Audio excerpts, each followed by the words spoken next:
Bueno, buenas tardes para todos y bienvenidos a esta charla que vamos a avanzar sobre la operatividad del sistema energético de Venezuela. Bueno, mi nombre es Juvencio Molina, doy las gracias a todos ustedes por su presencia.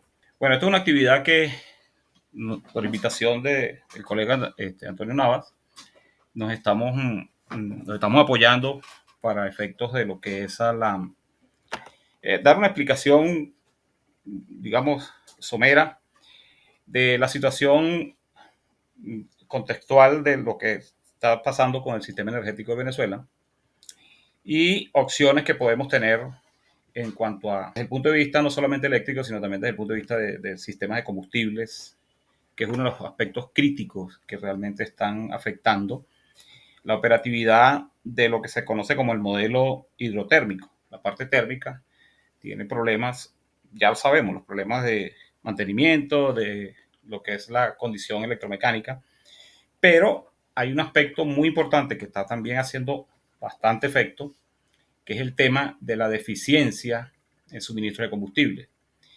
Es decir, la problemática es una problemática multifactorial y el tema combustible ha sido subestimado a lo largo del tiempo. Y cuando digo a lo largo del tiempo, lo puedo remontar hasta más de 30 años atrás, cuando todos sabemos que en realidad las plantas eléctricas en Venezuela nunca han tenido una infraestructura y una condición de suministro y de abastecimiento de combustibles adecuado. Caso típico, planta centro. De eso podemos hablar y entonces lo que vamos a hacer es, voy a hacer la exposición y al final ustedes pueden hacer a viva voz las preguntas que ustedes tengan a bien o a través del amigo Antonio Navas que está en línea y él va a estar coordinando preguntas vía chat. Ustedes pueden escribir en el chat también este, sus preguntas. ¿Ok? Bueno, sin más preámbulo, vamos a hablar entonces de lo que es mostrar un poquito lo que es el tema del contenido. Lo hemos dividido básicamente en dos grandes partes. ¿Ok? Vamos a explicar un poco la condición actual del sistema, qué está pasando con el sistema eléctrico, qué está pasando con el tema combustible y vamos a enfocarnos un poco porque hay un aspecto que sí es real, ¿no? Las soluciones y las propuestas tienen que ser adaptadas traje a la medida a cada región. O sea, hay que ir desde lo nacional a lo regional, a lo local. ¿Okay? Es decir, la solución que puede estar prevista o pues se puede estar eh, previendo para, por decir, Falcón, no es la misma que puede estar previéndose para suroccidente o lo que puede estar presentándose allá en Maturín, por ejemplo, o en Cumaná. Entonces, eso implica que hay que conocer el sistema y no es hablar en términos genéricos, como lo vemos por ahí con algunos otros voceros, sino realmente ir con densidad a cada situación, a cada aspecto. Y eso pues tiene todo un arreglo porque va en función de la infraestructura, en función de las demandas inclusive que se tienen en cada región. Y bueno, y después hablaremos un poco de las soluciones que estamos previendo, donde de una vez les adelanto que nosotros estamos convencidos en ABIEN que es necesario la diversificación de la matriz energética, aun cuando mucha gente apuesta que con resolver el tema de las termoeléctricas resolvemos el problema eléctrico del país. Me permito adelantarles que nosotros diferimos de esa posición, no porque el modelo anterior no haya funcionado, sino porque las condiciones país cambiaron. Las condiciones de destrucción de la industria petrolera es de tal magnitud que realmente hablar de que tenemos un problema es quizás quedarnos cortos, ¿no? Entonces, ahorita existen suficientes tecnologías, suficientes avances, digamos, en el estado del arte que permiten generar, producir los megavatios locales que son los aportados por el sistema térmico, ¿verdad? Para equilibrar el sistema y darle un aprovechamiento óptimo a ese cañón, a esa bendición que tenemos nosotros que se denomina el sistema hidráulico fundamentado en las unidades y todos los sistemas que están en el Bajo Caroní. Entonces, bueno, para ir entrando en materia, aquí tenemos lo que es una visión, ¿no? Números más, números menos, de lo que es el comportamiento eléctrico de Venezuela desde hace unos 20, casi 30 años atrás. ¿Okay? Y observemos lo siguiente, ¿no? En el año 2013 tuvimos un pico de casi 19.000 megavatios o 19 gigavatios. Y bueno, esta curva muestra, va pareja con lo que ha sido la caída del PIB del país y con lo que ha sido la caída, digamos, de todo lo que es el funcionamiento nacional, ¿no? Ha habido un pequeño repunte a partir del 2019 y ahorita en el 2022, 2023 estamos en el orden de los 12, 12 y medio, en algunos puntos hasta 13 gigavatios de demanda, ¿no? Pero el punto es que hemos retrocedido. Si ustedes lo proyectan, si lo proyectamos desde el 2022, 2023 hacia atrás, mire, 20 o 23 años tenemos de retardo ya, ¿ok? Nosotros deberíamos estar ahorita proyectados por allá en 26.000 megavatios y realmente no es así, ¿no? Bueno, eso es lo que conocemos todo el mundo. Igualmente aquí, esto es la capacidad instalada, números más, números menos. Hay gente que habla de 18.000 megavatios térmicos. Si uno ve reportes de Corpoelec, ellos manejan alrededor de 13 o 14 porque han ido desmantelando máquinas. Bueno, el punto es que el Sistema Eléctrico Nacional de Venezuela tiene una capacidad nominal instalada alrededor de unos 34, 35 gigavatios. ¿Ok? Pero de eso hay que ver qué es lo que realmente está operativo y qué es lo que no está operativo.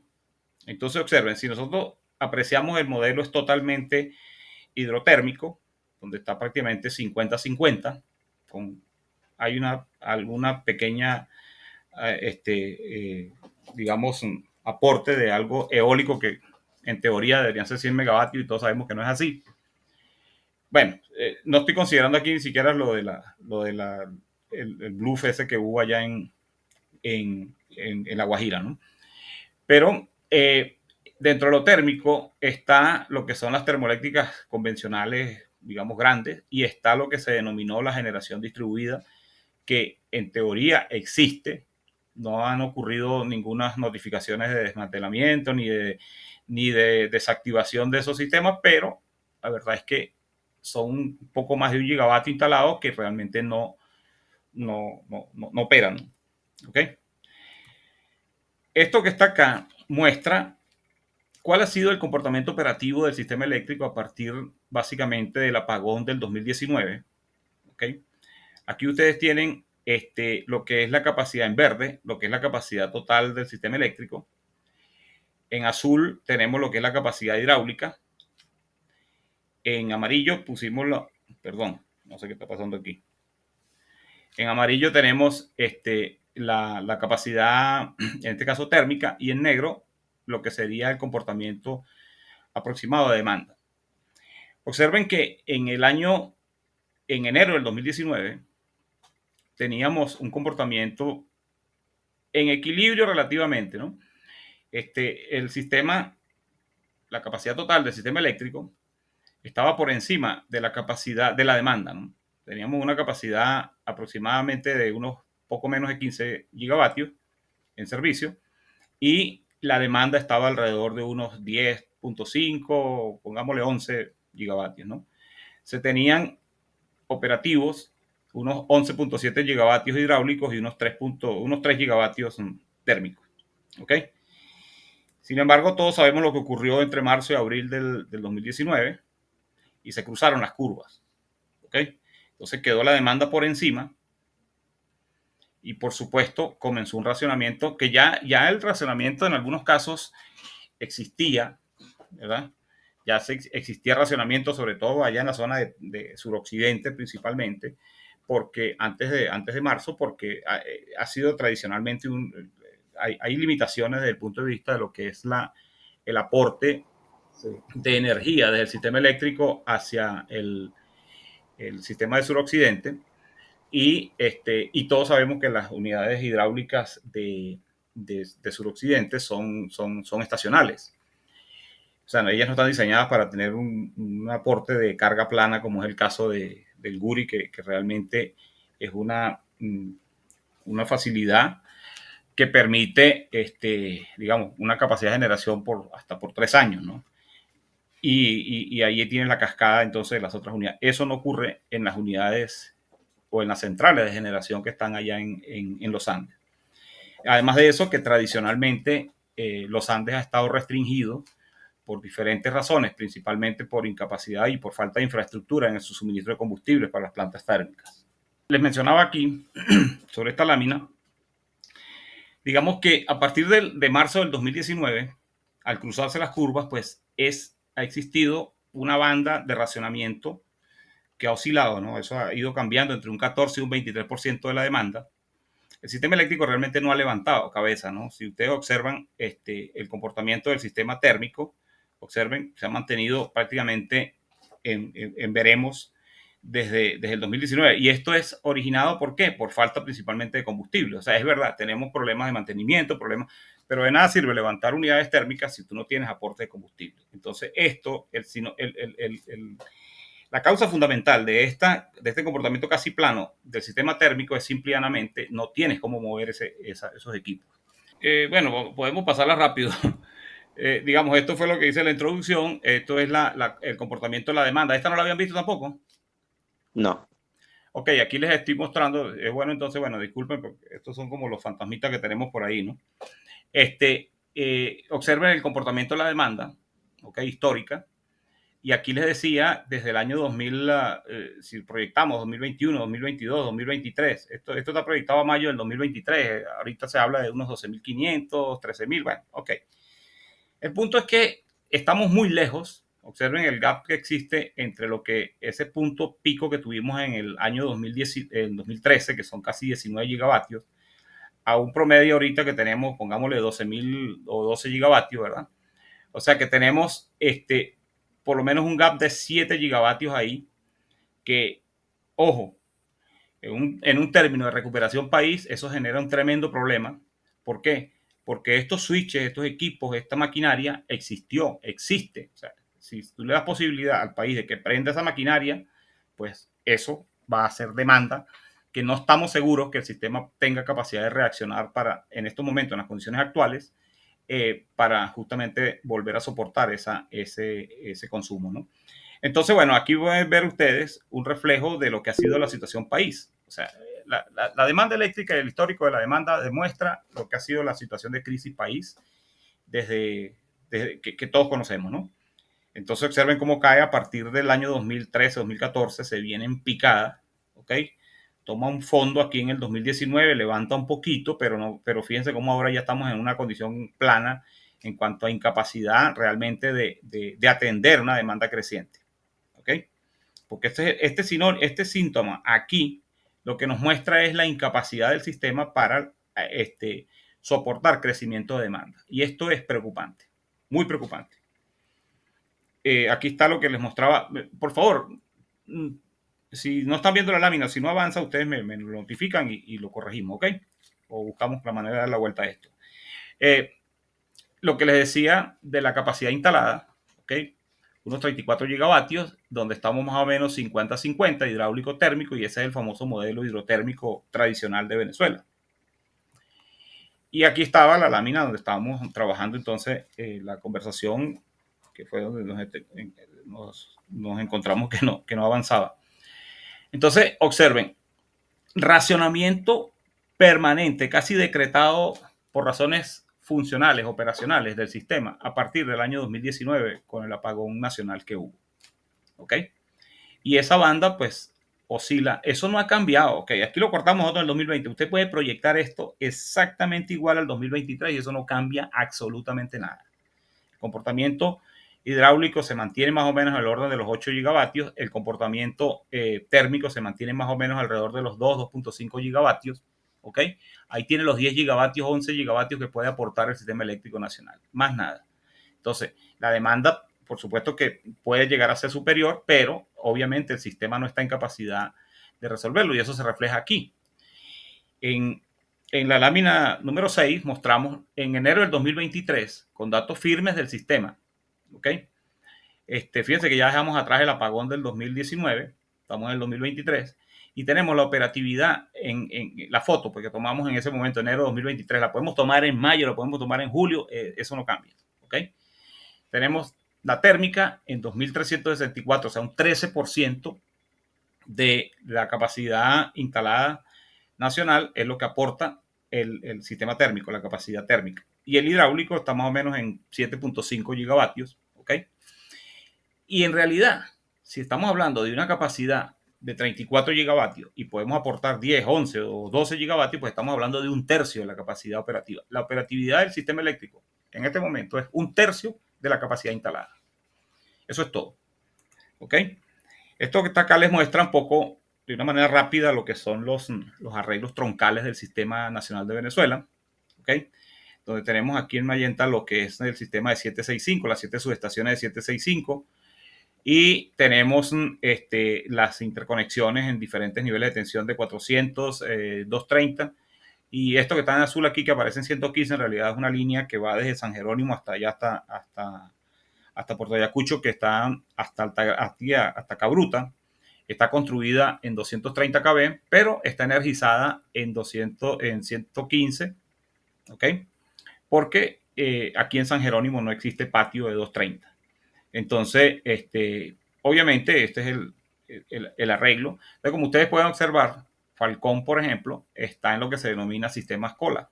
¿Ok? Así como está también el sistema de suroccidente. El sistema de suroccidente tiene las interconexiones vía Barquisimeto, Acarigua, Barinas 4, ¿ok? Planta Paz y enlaza con Buenavista y en 230. Entonces, esto que está aquí es el sistema cola fíjense que tenemos un sistema en 230 donde están las centrales de los Andes, ¿ok?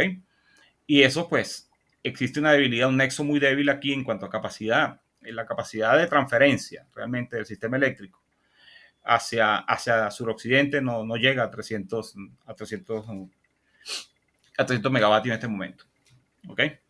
Misma situación está aquí en el tramo que va de Planta Centro a Liciro, que son dos líneas de las más complicadas del país. Nosotros hemos conversamos con quienes diseñaron y construyeron esas líneas, y ellos nos explicaban que son temas, esas líneas fueron líneas muy complicadas desde el punto de vista de diseño y de construcción.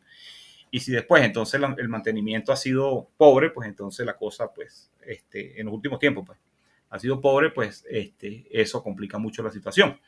Pero además de eso hay una situación adicional, ¿no? Aquí en Planta Centro existe un nexo, en teoría, que enlaza 400-230. Bueno, a raíz de una falla que hubo en Cuatricentenario, de aquí se llevaron esos autos 400-230 que estaban ahí en Planta Centro, los ubicaron aquí en Cuatricentenario y prácticamente quedó abierto el nexo 400-230 en Planta Centro, y esta línea de 230 realmente se está alimentando desde Arenosa, ¿no? Del patio 230 de Arenosa y algo por aquí de San Diego en Valencia, ¿no? Entonces, eso implica que en realidad el tema de Falcón es un tema que tiene génesis en varios puntos, ¿no? Génesis de que tiene una fuente muy débil porque está muy lejano realmente el sistema de 230.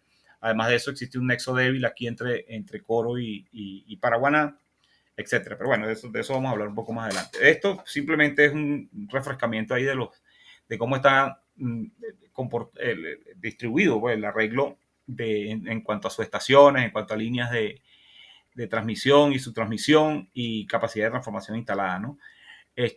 Venezuela tiene desde el punto de vista numérico, desde el punto de vista de capacidad nominal, pues tiene suficiente capacidad instalada. El problema que tenemos es todo lo que conocemos, el sistema que está golpeado desde el punto de vista de mantenimiento, de reposición de equipos, etcétera. Entonces, pues eso hay que realmente considerarlo importante, ¿no? Hablemos entonces de cuáles son los principales problemas que encontramos a nivel de lo que son los diferentes segmentos del sistema eléctrico. Tenemos con reportes oficiales del Centro Nacional de Despacho, ¿no? Son fotos tomadas no de ahorita, pero tampoco es que eso va a cambiar mucho, no ha cambiado mucho. Aquí tienen una foto, por ejemplo, del año 2021. En todo el sistema hubo 651 fallas reportadas a los niveles de transmisión y subtransmisión, ¿no? Estamos hablando de 765, 400 kV, 230, 138 y 115 kV. Fíjense que ni siquiera estamos mostrando temas de distribución ni su transmisión a 69 kV, ¿no? Sin embargo, fíjense que hubo un incremento de fallas entre el 2021 y el 2022 de un 6.7%. Y cuando uno saca la cuenta, pues básicamente estamos hablando de una falla cada 3 minutos, ¿no? A nivel del sistema. Esto es simplemente recordatorio. Desde el punto de vista de lo que es comparación mensual de causas de falla, ¿verdad? Observen, hay impacto importante en lo que son aspectos de falta de atención realmente de los sistemas, ¿no? Vegetación, ¿ok? Incrementos fíjense que lo que está en rojo es 2021 y lo que está en azul es 2022. Entonces, fíjense que estamos hablando de causas de falla por importantes en el sistema de transmisión, por vegetación, 65 en el 2022, 79 en el 2021. Incendios forestales, 100 en el 2022, 57 en el 2021. Pero observen, en el caso de lo que son razones mecánicas del sistema de transmisión, por ejemplo, cadenas de aisladores, contaminación, descargas atmosféricas, o sea, problemas por puestas a tierra, etcétera, etcétera. Estamos hablando de 441 fallas en el 2022, 440 en el 2021. ¿Ok? Esto, ¿qué nos está diciendo esto? Esto es inspección y mantenimiento. Eso no hay duda. Sobre tensiones, bueno, 92 en el 2022, 75 en el 2022. Estos son números que realmente están totalmente fuera de cualquier cobertura de lo que significa un sistema eléctrico de transmisión y su transmisión a nivel internacional. Esto no tiene ninguna posibilidad de comparación con nadie. ¿Okay? Desde el punto de vista de causas mensuales de fallas de transmisión, metámosle el ojo aquí, a esto que está aquí. Aquí se aprecia la obsolescencia, ¿verdad? Esto es un boletín de marzo del 2022 del Sistema Nacional, ¿no? Tenemos problemas en protecciones, interruptores, transformadores de corriente, de potencial, etcétera, sobrecarga, etcétera. Observen cómo se disparan, ¿ok? Mes a mes. En enero, 120 fallas. En febrero, 71. En marzo, 172 fallas, ¿ok? Claro, eso es una foto tomada en marzo del 2022. Si uno toma la foto anual, pues esto está mes a mes, ¿ok? Otras causas de fallas. Fíjense que la segunda causa de fallas, esta moradita que está aquí, incendios forestales. ¿Ok? Incendios forestales. ¿Qué significa eso? Bueno, señor, no están haciendo las tareas de rutina de la inspección y lo que es el despeje de las franjas de paso de las líneas de transmisión. ¿Ok? Hay otros factores, contaminación, etcétera, pero realmente los más importantes son estos. Esto nos está diciendo obsolescencia del sistema y falta de atención o incapacidad, no lo sabemos, del operador para reponer componentes, hacer las intervenciones a tiempo, etcétera. O sea, entonces podemos resumir toda esta situación, ¿verdad? En una carencia casi absoluta de mantenimiento preventivo en las instalaciones en los diferentes segmentos, indisponibilidad de 90% del parque termoeléctrico, un severo déficit de combustible para generación, 95% en líquido y más de 60% en gas. Se están violando límites de transmisión. Hay esto que está aquí, es lo que estaba mencionando ahorita, la obsolescencia de equipos y las limitaciones operacionales que ello impone, sobrecargas de transformadores, equipos como interruptores de potencia fallados que no están siendo repuestos como es debido, simplemente se mudan los circuitos de un lado a otro. Fallas en servicios auxiliares, señores, fallas en servicios auxiliares, aunque parezca mentira, está generando problemas mucho más allá de lo que son servicios auxiliares. Cuando falla un servicio auxiliar, a usted se le afectan temas como, por ejemplo, protecciones. Y en el momento que ocurre una falla, pues obviamente la protección, al estar inhibida o a tener limitaciones porque le están fallando los servicios auxiliares, o sea, la alimentación en corriente continua, etcétera, esa falla se extiende. Entonces, eso tiene problemas graves desde el punto de vista de lo que es afectación del servicio. Bueno, y también hay otros factores, ya no operacionales o no de equipo, sino simplemente esto que está aquí, la desprofesionalización del sector, la pérdida de capacidad y de personal especializado, o sea, la diáspora que se ha tenido también ha llegado a todo lo que es el operador del sistema y así como ha pasado en diferentes empresas, Corpolé, PDVSA en Venezuela. Pues. ¿Okay? Y en resumen, esto obviamente nos lleva a varias cosas, ¿no? Inviabilidad económica del sector eléctrico. O sea, esto cuando uno analiza toda esta situación, ¿por qué ocurre esto? Bueno, porque el sector eléctrico está prácticamente 100% subsidiado por el país, por el gobierno, y simplemente no hay capacidad de pago. ¿ok? Y al no haber capacidad de pago, pues entonces entramos en estos temas. Simplemente es un modelo que está totalmente agotado. El modelo actualmente 100% público, centralizado, la gestión del sector eléctrico, es un modelo agotado, ¿ok? O sea, podemos analizar detalles de cada una de estas consideraciones y la conclusión es esa. Es inviable, tal como está previsto y se está presentando y se está manejando el sistema eléctrico, es totalmente inviable desde el punto de vista sobre todo económico. Y si es inviable económicamente, pues obviamente todo lo demás es arrastrado.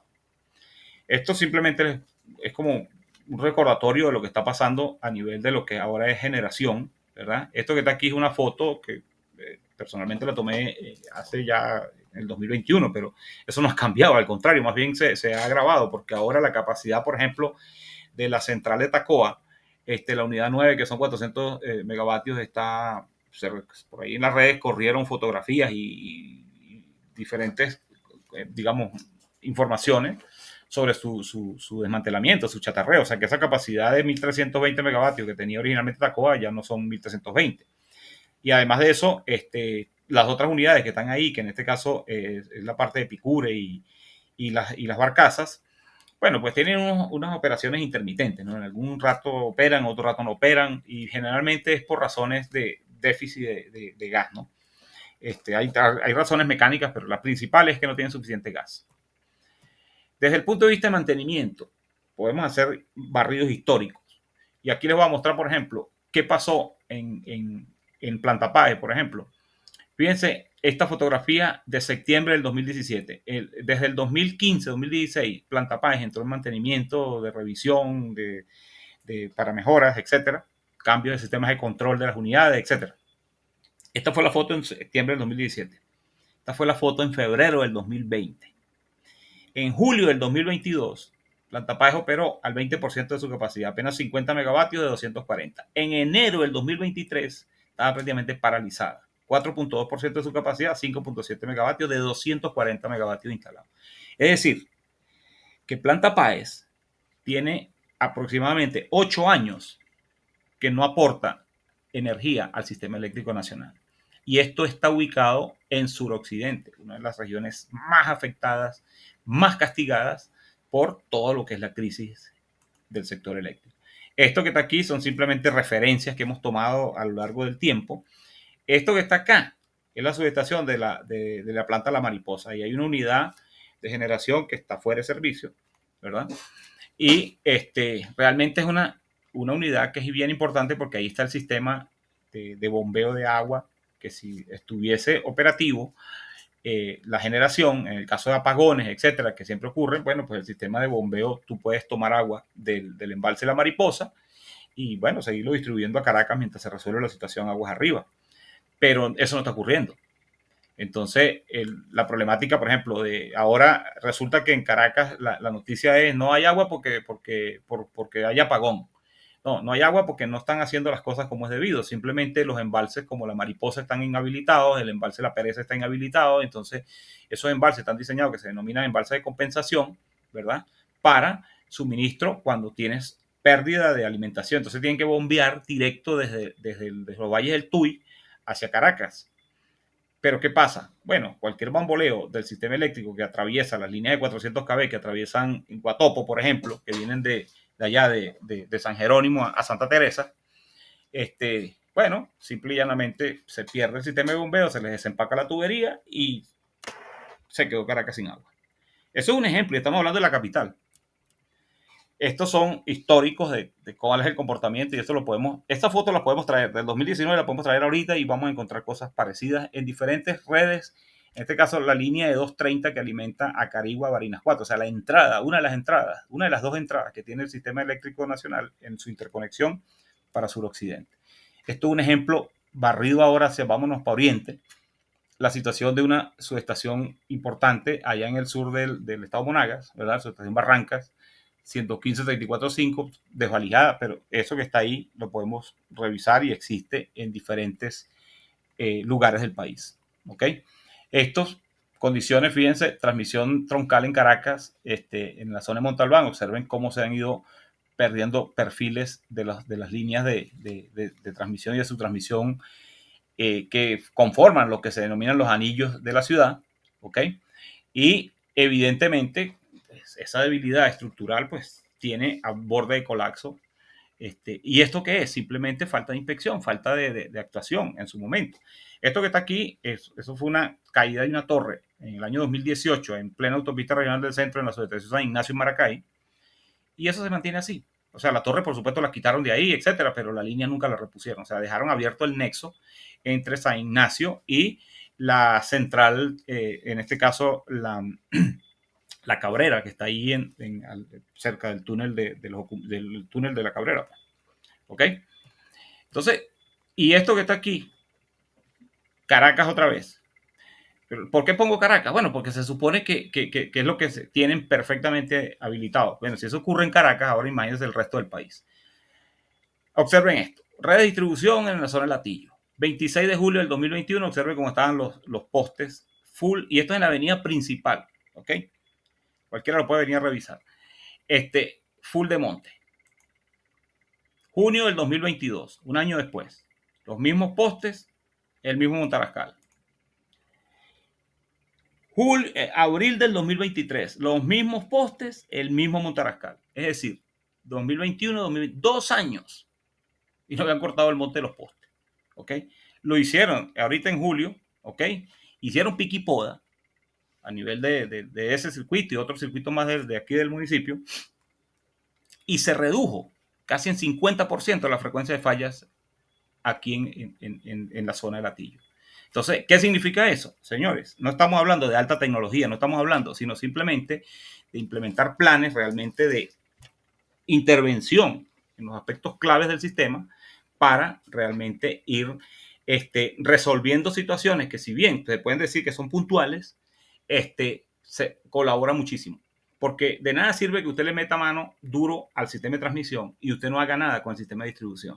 Igualito, la electricidad y la energía no va a llegar de manera eficiente a los usuarios. Entonces, ¿y el objetivo final cuál es? El objetivo final no es decir que tenga una línea de transmisión o que tenga una red o una subestación de, de, de transmisión. El objetivo final es que prenda el bombillo y que la gente tenga el servicio. ¿Ok? Y eso es lo que no se está logrando. Esto que está aquí, bueno, son razones de peso, ¿verdad?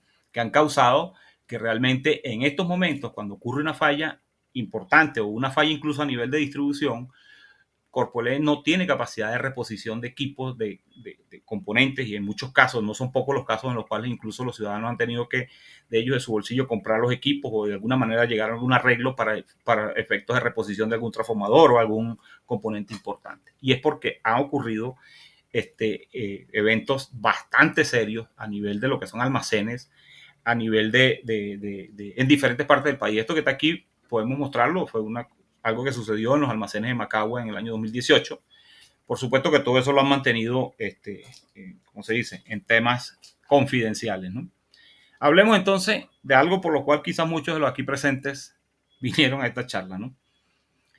¿Por qué no tenemos operativo el sistema de generación termoeléctrica por cuando decimos que hay falta de combustible?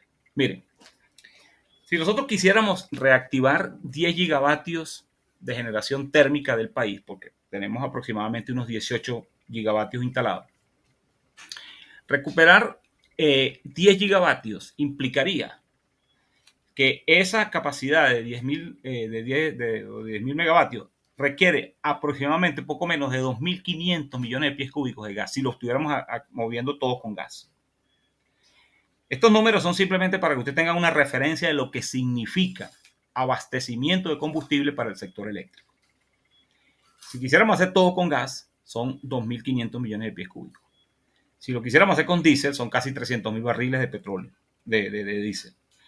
Y en este caso dividimos diésel y fuel oil porque tenemos por lo menos 3 tipos de accionamientos térmicos. Tenemos las centrales turbovapor, más o menos unos 4 gigavatios instalados, un poquito más de 4 gigavatios instalados de centrales turbovapor. Ellas operan básicamente con fuel oil. Tenemos las centrales turbogas, aproximadamente unos 12.6 gigavatios de centrales turbogas instalados. Y estamos hablando, considerando recuperar 7.5 gigavatios de turbogás. Y existen aproximadamente unos 1.200 megavatios instalados de motogeneradores en diferentes partes del país, diferentes consideraciones. Ahí estamos hablando de recuperar unos 250 megavatios. ¿Ok? Entonces, los que pueden operar con gas, básicamente, serían turbogás y motogeneradores. ¿Ok? Turbovapor también podría operar con gas o típicamente con fuel oil. Entonces, observen los números, ¿no? Esto que está aquí, señores, 300.000 barriles es la capacidad de producción de diésel que tiene el país instalado prácticamente. ¿Ok? De eso estamos hablando. Entonces, y esto que está aquí, 2.500 millones de pies cúbicos de gas, básicamente es la capacidad que tiene el sistema instalado, el sistema de distribución, el sistema troncal de transmisión de gas del país. ¿Ok? Entonces, por ahí van los tiros. O sea, tenemos una infraestructura que está corta, y eso lo vamos a ver ahorita con más detalle, ¿no? Este mapita muestra lo que es la capacidad de generación y, digamos, a nivel nacional, a grosso modo, donde consideramos incluso solamente centrales por encima de 100 megavatios. Ni siquiera estamos considerando las centrales pequeñitas que están por ahí regadas en diferentes sitios, ¿no? Entonces tenemos, por ejemplo, en el eje, y les voy a pedir por favor que me presten atención a esto, ¿no? Fíjense que entre lo que es la región capital, el centro del país, aquí, y centro occidente, aquí en Barquisimeto, tenemos más de 7.000 megavatios instalados, porque aquí en Barquisimeto tenemos 290 megavatios prácticamente instalados, 280 y pico megavatios instalados de capacidad térmica. ¿Ok? Dos centrales que están ahí, que son todas las zona industrial de Barquisimeto y lo que es la Argimiro Gabaldón, que está ahí en Caudare. Entonces tenemos aquí, entre este arreglo, región capital, ahí Puerto Cabello, Morón, Valencia, etcétera, tenemos por encima de 7 gigavatios. ¿Y por qué les pido que me presten atención? Porque sobre eso podemos montar lo siguiente. Perdón. Podemos montar esto que está en azul, es la red troncal de transmisión de gas del país. ¿Ok? Tenemos un hub, o sea, un centro principal de distribución en Anaco. Anaco recibe gas de lo que es la zona de San Tomé, el norte de Monagas, ¿ok? Produce ahí localmente, ¿ok? Y desde ahí parten los grandes arreglos de transmisión de gas de Venezuela, los que van hacia Guayana, hacia la zona de Matanzas, ¿ok? Los que vienen o los que van hacia el norte del estado Anzoátegui, lo que es el complejo de José y todo lo que es la refinería de Puerto La Cruz, y también en Palma, ¿verdad? Un gasoducto que se construyó recientemente, que es el José Antonio Juan, el Bermúdez, José Antonio Bermúdez, que viene desde Guiria a Barbacoa y se conecta con el hub de Anaco.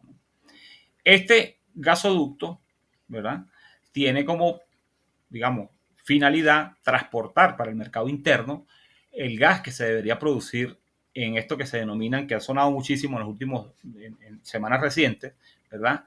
Que son los famosos campos de gas libre, costa afuera, que están allá, que son Dragón, Mejillones y Patao, ¿ok?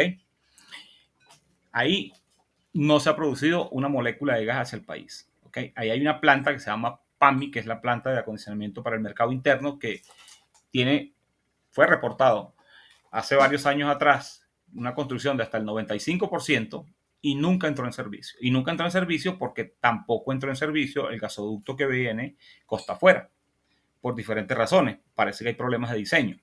Entonces, ahora está, en vez de estar introduciendo gas al mercado interno, están llevando gas desde Anaco hasta Guiria para alimentar una central que se llama Juan Manuel Valdés, que está allá. Y esa central existe allá porque simplemente era para alimentar el complejo industrial Antonio José de Sucre, ¿verdad? Lo que es el SIGMA, el complejo industrial Gran Mercado de Ayacucho, que nunca se construyó. Entonces, ahora vamos a centrarnos desde Anaco hasta Maracaibo. Hay un nexo, Anaco, Altagracia, ¿verdad? Y desde Altagracia hay una división, unos tubos que van vía Valencia, vía Huigüe, llegan a Valencia y Morón, y otros que van hacia Arichuna y empalman hacia Caracas. Este es el ramal de Caracas, a partir de Arichuna, Caracas, llega a Tacoa, y aquí se habla algo de Guarenas, etcétera. No existe el gasoducto, existe un gasoducto de 10 pulgadas ahí que debería ser ampliado, por supuesto.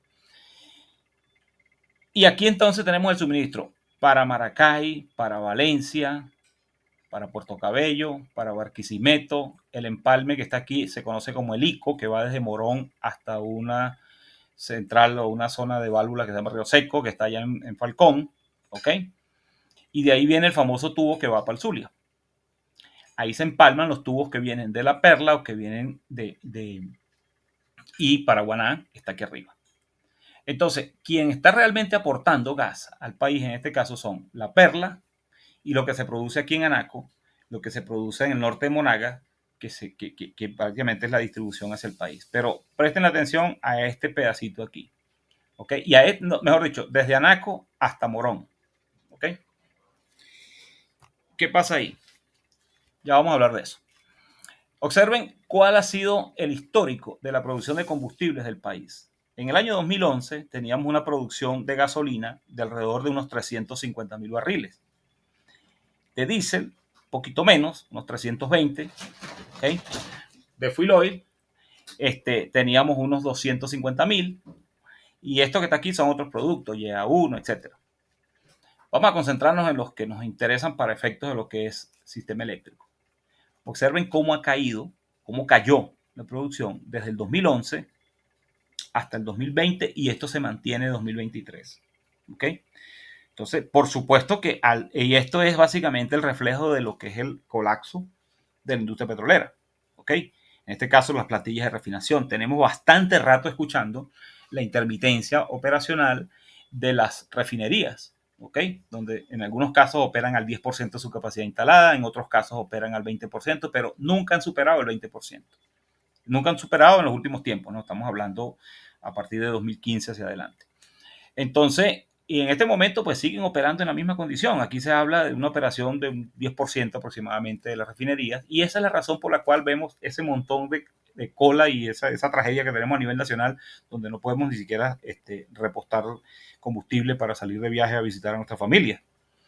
Entonces, esta es la realidad que afecta transversalmente al país y entre esos pues está el sistema eléctrico, por supuesto. Esto que está aquí muestra cuál ha sido el comportamiento, cuál es el comportamiento histórico de consumo de la que se conoce como el gas metano. El gas metano es el gas que utilizamos para efectos de procesos industriales y para generación eléctrica. El gas tiene, digamos dos maneras de presentarlo, ¿no? Tenemos el gas metano y tenemos el gas que conforma las bombonitas, que son las GLP. ¿Ok? El GLP básicamente son los componentes pesados que se le extraen al gas natural, butano, propano y subutano, que es el que compone los cilindros con los que se cocina. ¿Okay? Aquí vamos a hablar básicamente del metano. El metano, en este caso, en el 2017, había un total de producción de más o menos unos 7.400 millones de pies cúbicos y para el mercado interno tenía una disponibilidad aproximadamente de 2.400 millones. Observen algo importante. Mercado interno, aquí está todo el mundo, aquí está el sector eléctrico, petroquímico, siderúrgica, cemento, todo lo que significa consumo de residencial, etcétera, etcétera, etcétera. Allá atrás dijimos que si nosotros quisiéramos levantar 10 gigavatios de generación termoeléctrica necesitábamos 2.500 millones de pies cúbicos. Es decir, para nosotros levantar 10 gigavatios de generación termoeléctrica alimentando solamente con metano, tenemos que dejar sin gas al resto del país. Esa es la conclusión. Por eso es que es absolutamente discutible, por no decir otra cosa, cuando alguien plantea por ahí que es que levantamos las termoeléctricas y PDVSA se encarga de suministrarle gas. Señor, esa es la misma historia de hace 30 años, porque no solamente de este gobierno, es que hace 30 años se ha ofrecido gas para las termoeléctricas del país y nunca se ha cumplido. Y ahorita estamos en una condición peor, porque ni siquiera tenemos capacidad de inversión para reponer, reconstruir y construir y expandir el sistema de transmisión de gas.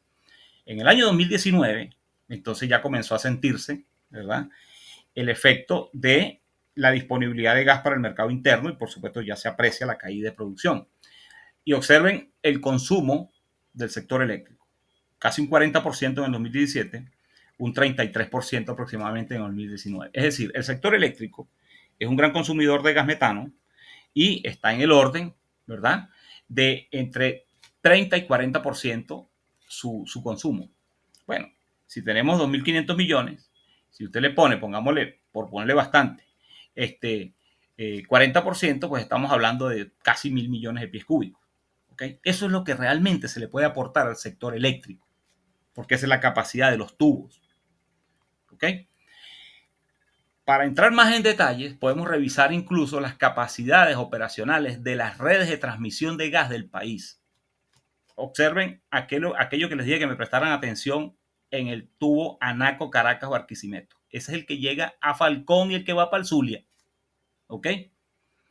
Capacidad operacional de ese tubo, 1.370 millones de pies cúbicos de gas. ¿Ok? Lo que le estaban aportando en este caso, esto fue un reporte de junio del 2020, 350 millones. Eso no ha cambiado, este es el mismo tubo. ¿Ok? Y de esos 350 millones, observen cómo estaba paralizado en ese momento prácticamente todo lo que era el suministro, la operación y el consumo a nivel de la región capital y centro occidente, que le entregaron 202 millones de pies cúbicos al ICO en Morón. Si echamos para atrás, es decir, de 350 millones que se transmitieron en ese día, 202 millones los entregaron por este tubo y se lo entregaron al Zulia básicamente. ¿Ok? Entonces, ahí se puede demostrar la precariedad operacional que realmente ha existido, ¿no? En ese mismo día, a esa misma hora, hubo una transmisión de 224 millones, ¿verdad? En el tubo Anaco José Puerto La Cruz, ese que se va para el norte de Monagas, para el norte de Anzoátegui, perdón, y que también le aporta gas a Margarita. ¿Ok? Ese tubo, así como le entrega gas a Guiria, ¿verdad? Entrega gas a Barcelona, José, Puerto La Cruz, etcétera. Le entrega gas a Cumaná, le entrega gas a Margarita y le entrega gas a Guiria. ¿Ok? Entonces, ese es este tubo que está aquí. Tiene una capacidad operativa de 1.043 millones de pies cúbicos. Anaco Puerto Ordaz tiene una capacidad operativa de 1.300 millones, tiene 170 en ese momento. Eso es el sistema centro-oriente. Ahora veamos el sistema de occidente. ¿Por qué no existe posibilidad de levantar Termozulia? Muy simple. Termozulia, si se quisiera operar a plena capacidad, consume casi 300 millones de pies cúbicos. ¿Ok? 200 y pico. Resulta que el tubo que va, fíjense, la costa oeste, que es Maracaibo, le entregaron ese día 203 millones de pies cúbicos. La costa este, o sea, la COL, ¿verdad? 137 millones. Paraguaná tuvo 151 millones. ¿Ok? La capacidad operativa, ¿okay? La capacidad operativa de los gasoductos están aquí. Fíjense la capacidad operativa que tiene el tubo que va desde Ulé, ¿verdad? A Bajo Grande. O sea, el que pasa cruzando el lago. 170 millones. Incluso lo están operando por encima de su capacidad normal. 203 millones. Resulta, amigo asistente, que ese gas no es solamente para generación termoeléctrica, es también suministro de gas domiciliario a Maracaibo. Maracaibo consume aproximadamente unos 110, 115 millones de pies cúbicos domiciliarios. Es decir, si usted estos 203 le quita 100 millones, pues obviamente quedas a mitad. Pero es que a esos 100 millones además tiene que quitarles algunos usuarios importantes, como por ejemplo el complejo petroquímico del Tablazo, por decir algo, y hay otros consumidores importantes. Entonces, a la final, lo que queda disponible para operar Termozulia y las unidades de generación de Maracaibo son unos 80, 90 millones históricamente. ¿Ok? Si usted agarra y multiplica eso, póngale que sean eficientes las turbinas, etcétera, 4.4. Bueno, ahí están los 300 megavatios que permanentemente tiene Termozulia en línea. O Maracaibo como generación térmica. Pero es que no tienes posibilidad realmente de alimentar más. No puedes aportar. Aún cuando se esté produciendo más gas, ya van a ver que incluso se tienen unos cuellos de botella que impiden que ese gas llegue con suficiencia a Maracaibo. Obviamente, otro gallo canta, ¿verdad? Perdón. Otro gallo canta si en el lago se estuviese produciendo gas y se aportara por otras vías, pero es que la producción del lago Maracaibo está en el suelo, está caída, la producción petrolera. Recuerden que el 85% del gas que se produce en el país es asociado. Es decir, si no produce petróleo, no produce gas. Entonces, y desde el punto de vista de Amuay, lo que es Paraguaná, la situación no es tan complicada. Ahí lo que faltan es otras consideraciones que vamos a hablar. ¿Ok? Pero el consumo es importante. Hay un importante consumo de generación y también hay un importante consumo de lo que es la refinería, el complejo refinador de Paraguaná, etcétera. ¿Ok? Entonces, desde Oriente se tiene distribuido en diferentes rutas, o sea, norte de Anzoátegui, centro, región capital, sur, unos 3.700 millones de pies cúbicos. ¿Ok? Pero la capacidad nominal, ¿verdad? Que se tiene sumando también Oriente y Occidente, estamos hablando de unos casi 5.000 millones. Pero la capacidad real de suministro al mercado interno está pisando este número, 2.700 millones de pies cúbicos de gas. Esa es la capacidad real del sistema de transmisión y de entrega de gas, en este caso metano, para el país, ¿no? Si nosotros necesitamos entre 40, 45, entre 30 y 40% de ese gas, entonces esto es lo que realmente se le puede aportar al sistema eléctrico para generación en todo el país. Ahí incluyes lo que está en Cumaná, lo que está en Caracas, lo que está en Amuay, lo que está en el Zulia, lo que está por donde van las tuberías de gas. Pero es que hay un puntico bien interesante que se me olvidó mencionarlo. Observen que hay un montón de centrales termoeléctricas que están fuera de la ruta de las tuberías de gas. O sea, estas son centrales que independientemente de lo que digamos, hay que alimentarlas con líquidos. Por ejemplo, Planta Táchira, don Luis Zambrano, allá en el Vigía, ¿ok? No hay forma ni manera de llegarle allá. Y ya les voy a mostrar lo que estaba previsto y lo que no se cumplió. Bueno, aquí tenemos razones por las cuales hay limitaciones en el suministro de gas. Hay problemas, así como hay problemas con el sistema eléctrico, hay problemas también con la infraestructura, en este caso de producción y de manejo de gas y petrolera. Esto que está aquí es bien, en mi caso es bien emblemático porque trabajamos en esas instalaciones una pila de años y este era el mechero más grande que había en Venezuela en su momento, que todo el mundo se sentía, bueno, orgulloso por lo que trabajamos ahí en Buenavista, en esa zona, en lo que era la Búster, etcétera, y la planta de extracción de San Joaquín. Bueno, recientemente se vino a lona, se vino al suelo y no lo recuperado, eso se quedó así. Entonces, esto que está acá, ¿verdad? Ya con lo que les he mencionado, pues creo que ustedes ya han tenido un paneo de por dónde van los tiros. Entonces, aquí tenemos lo siguiente. Lo que está en azul son las tuberías construidas, ¿verdad? Año a año, en este caso hasta el 2015. Esas eran las tuberías existentes en operación. Estaban previstos, lo que está en rojo, son tramos de tuberías que se pensaban construir o que se construyeron en el año 2015. Entonces, en el año 2015, según estas presentaciones, que son presentaciones tomadas de los responsables en ese momento de PDVSA Gas, hablaron de inversión de 866 millones de dólares y construyeron 479 kilómetros de tuberías. Una planta compresora aquí en San Juan de los Morros, ¿ok? Y toda digamos, esta declaratoria que está ahí. Observen que el tubo de ampliación para Barquisimeto no llega. El tubo de ampliación del Zulia, tendido sublacustre, era básicamente sustitución de las tuberías viejas que ya tenían ahí. ¿Ok? Gasoductos existentes, gasoductos nuevos. Esto es lo que lleva a la capacidad esa que se reportó ahí atrás de los 200 y tantos millones de pies cúbicos para entregar a Maracaibo. Lo previsto y que no se cumplió entre el 2016 y el 2019 es esto que está aquí. Hablaban de construir aproximadamente 2.000 kilómetros de tuberías, ¿ok? Una inversión de casi 10.000 millones de dólares, 9.000 y pico millones de dólares, ¿ok? Esto no se cumplió. Observen el tubito que falta desde desde Paraguaná hasta Ulé, ¿verdad? y el tubito que se llama el tubo que va hacia el Vigía y la Fría, que nunca existió, que nunca se construyó, y por supuesto ninguno de estos ramales que están aquí en rojo se han construido. Entonces, observen el cuello de botella que existe, ¿verdad? Prácticamente desde Anaco hasta el Zulia, ¿ok?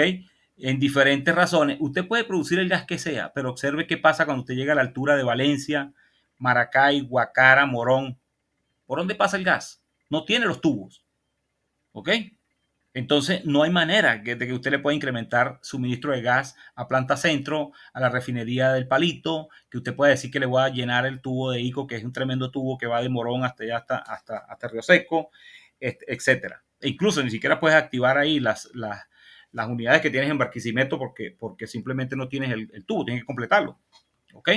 Pero es que aún completando el tubo en Barquisimeto, si tú no construyes toda esta infraestructura, no estás haciendo absolutamente nada. Y eso no se ha construido, eso no existe. Entonces, aquí viene el desmontaje de ese discurso que cargan unos cuantos señores por ahí hablando de que con termoeléctrica vamos a resolver el problema del país porque le vamos a meter gas. Eso no es verdad. No existe la infraestructura, no existe, digamos, por supuesto, alguien puede decir, bueno, pero tenemos el gas que se está quemando en el norte de Monagas. Sí, pero ¿por dónde lo pasas? Porque es que no es solamente el tubo, tú necesitas compresión. Tú necesitas un montón de máquinas para levantar compresión, y esto es compresión de alta presión, ¿ok? Para entonces impulsar ese gas y llevarlo a los centros de consumo. Este tubo que va de aquí, de Ulé al Vigía, tiene aproximadamente 300 kilómetros de largo. Y eso vale aproximadamente 1.200 millones de dólares. Cuesta ese tubo, ¿ok? La planta que va a ser servida principalmente ahí es la planta Don Luis Zambrano, un ciclo combinado de 450 megavatios. Bueno, costó bien cara, por cierto, 1.200 millones de dólares costó esa central. Y en este momento no ha producido un megavatio en los últimos años. ¿Por qué? Porque está destruida, porque la han operado con diésel. Y además que el diésel es una falacia, si se quiere, cuando se habla de que las unidades son duales.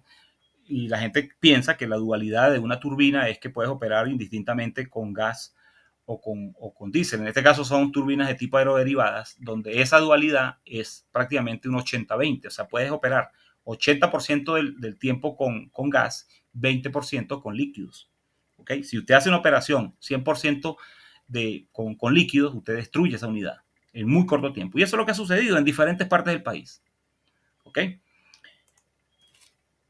Es decir, tenemos un retraso, cuando empezamos a echar para atrás la cuenta y empezamos a ver todo, tenemos un retraso de 15 años en la expansión de la infraestructura de gas.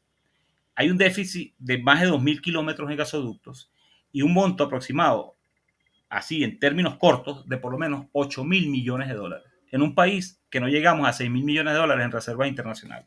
Ya a ustedes les puede dar una idea de por dónde van los tiros desde el punto de vista de una solución. Esta solución no son soluciones que se pueden plantear como de corto plazo, son soluciones de muy largo plazo porque requiere, primero, cambiar condiciones desde el punto de vista de quién es el gestor de toda esa infraestructura, ¿verdad? ¿Cuál es la credibilidad que tenemos ahora como país desde el punto de vista de líneas de crédito? De cuál es la participación de entes distintos a los actores actuales, por ejemplo, el sector privado que quiera participar ahí.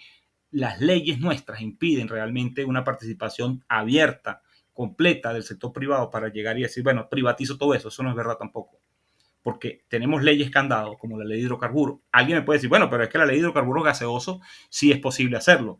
Sí, pero tú tienes que definir entonces qué es lo que es gas libre, qué es lo que es gas asociado, y tienes que hacer un replanteamiento a nivel incluso de suministro, de puntos de suministro. Y eso implica muchas cosas, ¿ok?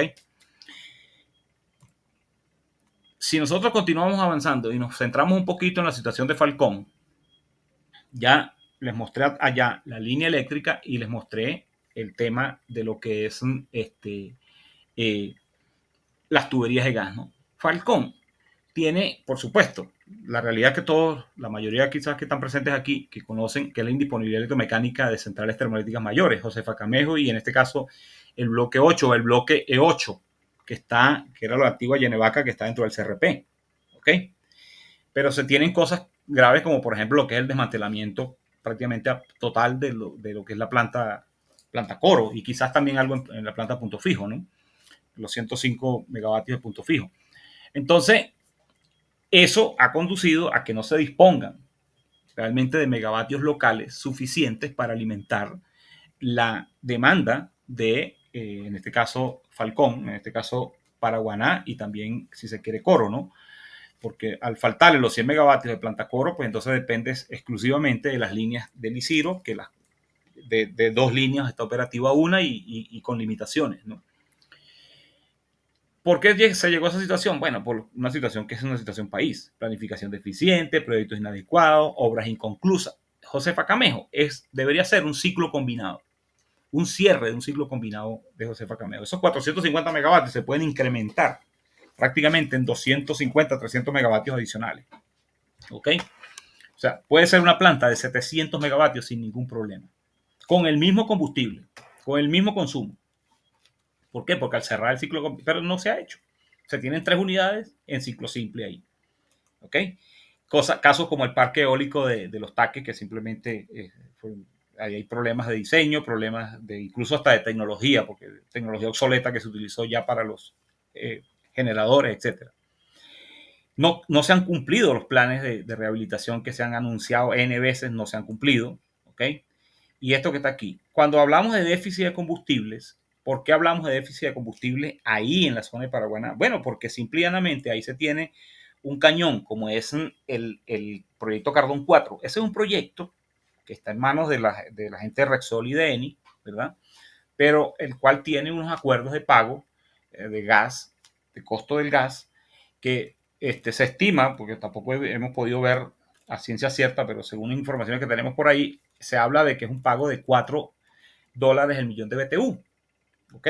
Simplemente para tener una conversión rápida, podemos decir que un millón de pies cúbicos de gas, o mejor dicho, 1000 pies cúbicos de gas, usted puede multiplicar eso por 1015 y ahí tiene los BTU. ¿Ok?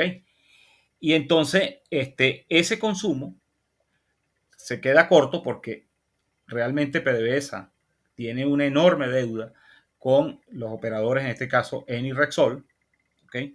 Y entonces ellos pues frenaron las inversiones y la expansión que ha debido concluirse en el año 2019, aproximadamente 2020, de 1000 a 1200 millones de pies cúbicos de producción en Campo La Perla, que ese es el proyecto Cardón 4, bueno, no ha superado los 400, 500 millones. La segunda fase, los 800 millones de pies cúbicos, que era la fase 2 de la expansión del campo, nunca se ha cumplido y no está cerca de cumplirse. ¿Okay? Entonces, realmente lo que puede aportar el campo La Perla para el suministro de combustible, pero ahora vamos para atrás, aquí, bueno, aquí lo podemos ver. El campo La Perla está ubicado aquí, a 50 kilómetros costa afuera de Paraguaná. Pero a La Perla quiere ir pegado todo el mundo, quiere ir pegado. Por supuesto, necesita ir pegado Paraguaná, pero también el Zulia, hacia dónde miran cuando necesitan gas, para acá, para La Perla. Pero Barquisimeto también mira para allá. Y aquí Plantaceso también mira para allá, porque ahora también han enviado gas en este sentido, en esta dirección. ¿Ok? Entonces, ¿qué es lo que sucede? Bueno, que La Perla no da. En este momento no da, porque son 400 millones aquí, donde aquí nada más en Paraguaná, cuando opera medianamente la refinería y el consumo local que se tiene y la generación de Josefa Camejo, ahí se quedan pegados entre 150 y 200 millones de pies cúbicos, o sea, la mitad. Y la otra mitad es la que va para el Zulia. Y ya está. ¿Ok?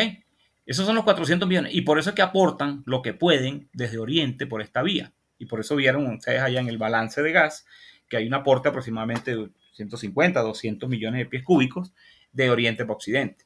¿Ok? Entonces, y es porque simplemente esta fuente, que es una fuente bien importante, no se ha expandido a la capacidad real que puede dar. ¿Ok?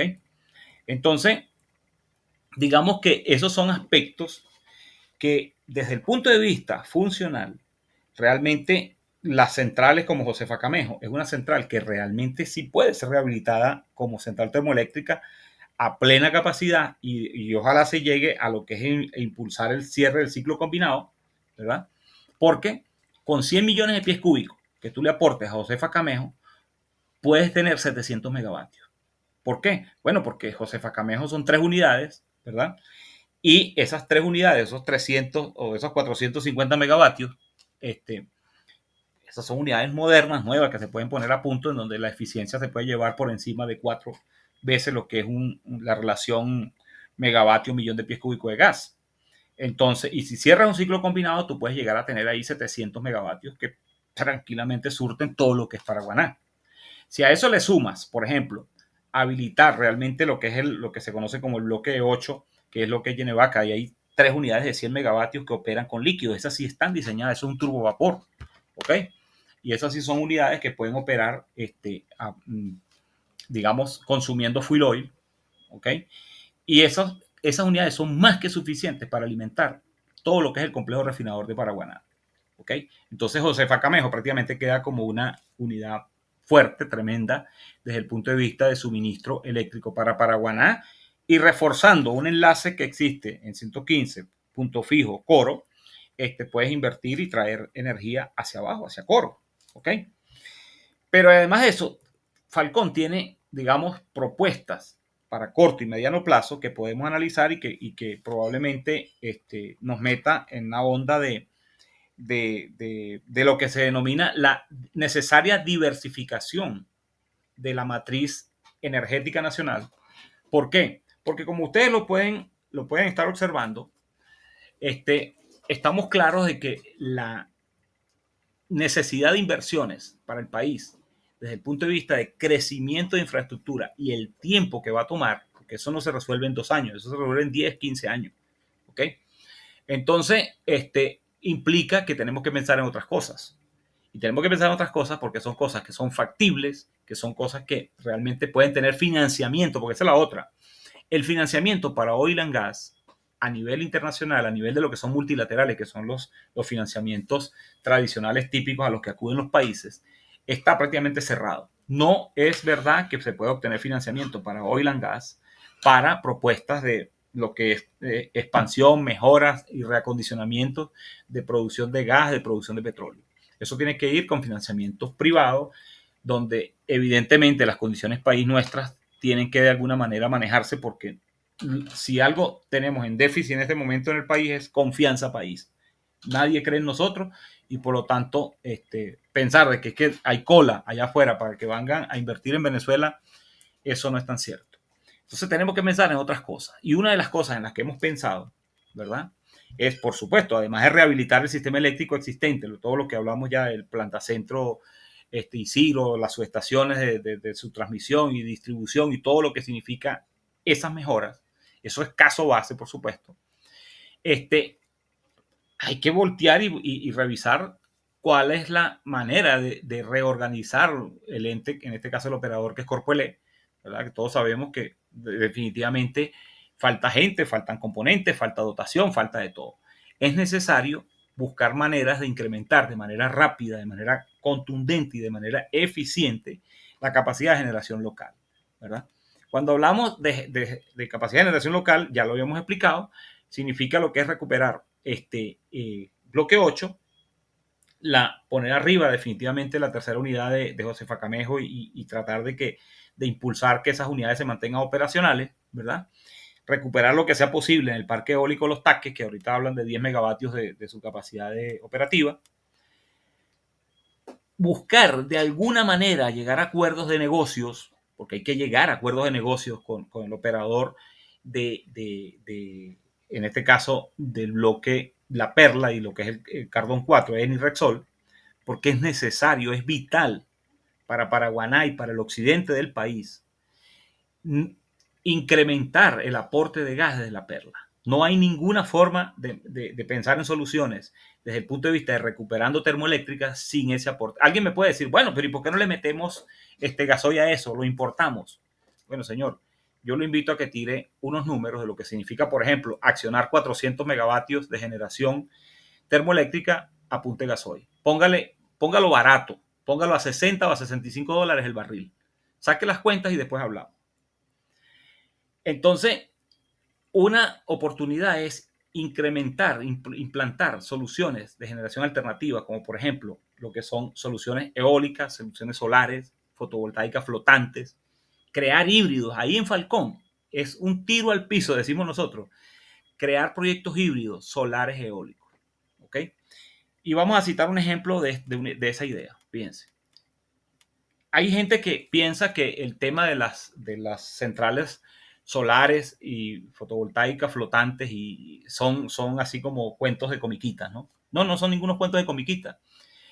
A nivel mundial están creciendo y es el segmento de expansión de generación que tiene un desarrollo vertiginoso a nivel internacional. Ya estamos hablando de plantas de 500 megavatios. Ahorita mismo están las noticias, por ahí te las pueden buscar.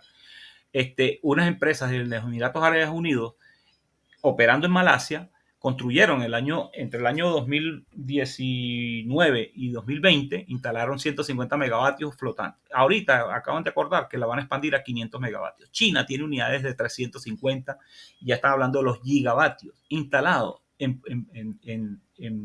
en lagos y en lagunas y en espejos de agua. ¿Por qué? Porque no interviene suelo. Entonces, desde el punto de vista de Falcón, allá se tienen unos cuantos embalses, ¿verdad? Alguien puede decir, bueno, pero con el montón de tierra que tenemos ahí, bueno, pero espérese un momento. Vamos a ver, y por eso es que las soluciones son soluciones locales. ¿Qué pasa? Por ejemplo, usted puede tener lo que sea en tierra, pero ¿de qué le sirve a usted instalar a 100 kilómetros de distancia una central en la cual necesitas una línea de transmisión, ¿verdad? Que tiene un costo elevadísimo. Entonces usted tiene que, de alguna manera, buscar cercanía a donde están sus fuentes de consumo. Y en este caso, como se dice, a Patemingo de Coro, tú tienes un embalse que es el embalse El Isiro, por ejemplo. Y si nosotros vemos esto aquí, ¿verdad? Tenemos el embalse El Isiro que está a menos de 10 kilómetros de Coro y a menos de 10 kilómetros de la subestación El Isiro. Aquí en esta subestación llega por esta zona por aquí, por esta ruta, llegan las líneas que vienen de Planta Centro. Pero es que a menos de 1 kilómetro de distancia tenemos la planta eléctrica Coro. ¿Ok? Esta es una subestación 230-115. Esto es una planta que tenía salidas en 115, los 110 megavatios, 100 megavatios de planta eléctrica Coro. Si usted produce megavatios aquí, en este embalse, y esto que está mostrado aquí en azul, ¿verdad? Es el área que requiere una central de 300 megavatios, ¿ok? Una central de 300 megavatios. El embalse del Isiro es un embalse que tiene 1.500 hectáreas, ocupando el 20%. El 20% es el área típica que se puede disponer sin afectar realmente la operatividad de un embalse y las otras actividades que se están haciendo ahí. Incluso ya está reglamentado en varios países que el porcentaje de ocupación no debería ser más allá del 20%. Bueno, observen, 20%, esto que está aquí, es lo que ocuparía. La podemos poner aquí, la podemos poner más acá, la podemos adaptar como sea.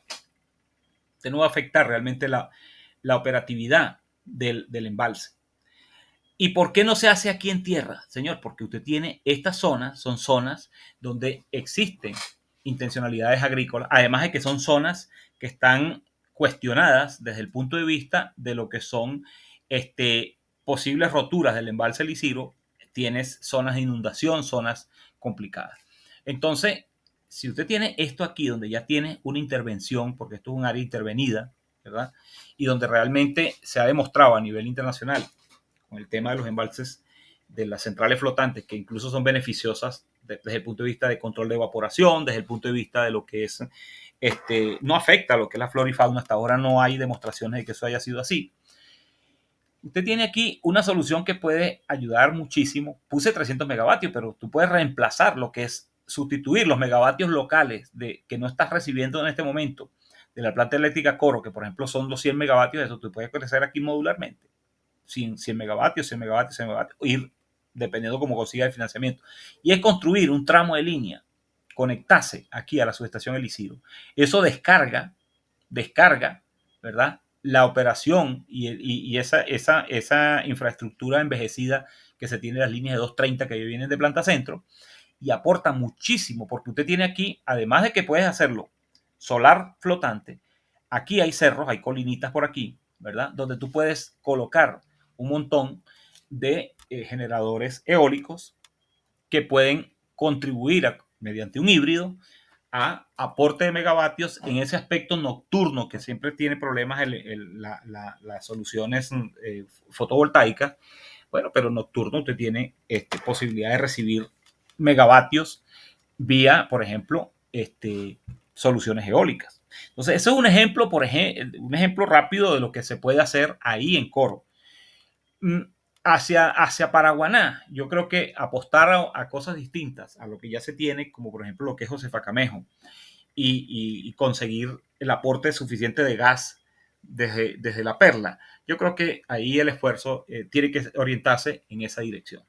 Reforzar esa zona desde el punto de vista de lo que es realmente el aporte que se puede dar de Josefa Camejo, asegurándole suministro de combustible realmente desde la perla.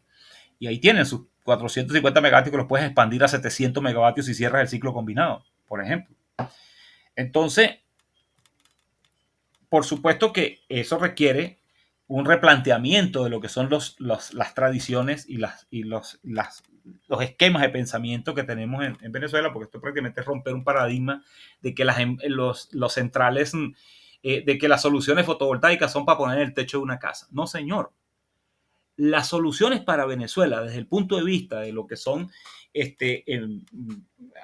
centrales fotovoltaicas, por ejemplo, tienen que ser masivas. ¿Por qué? Porque nosotros tenemos un sistema interconectado y tenemos que aprovechar la inercia, la gran inercia que aporta el sistema hidráulico del país, y eso nos permite, de alguna manera, estabilizando el sistema existente, incorporar esas energías que son energías oscilantes y aprovechar y aportar los megavatios locales que necesitan la ciudadanía, que necesita el país y que no van a poder ser aportados por centrales termoeléctricas. Por ejemplo, alguien me puede decir, bueno, ¿y por qué no recuperamos la central de planta eléctrica Coro, los 100 megavatios que están ahí? Bueno, porque no es recuperar, es construir una planta nueva, ¿verdad?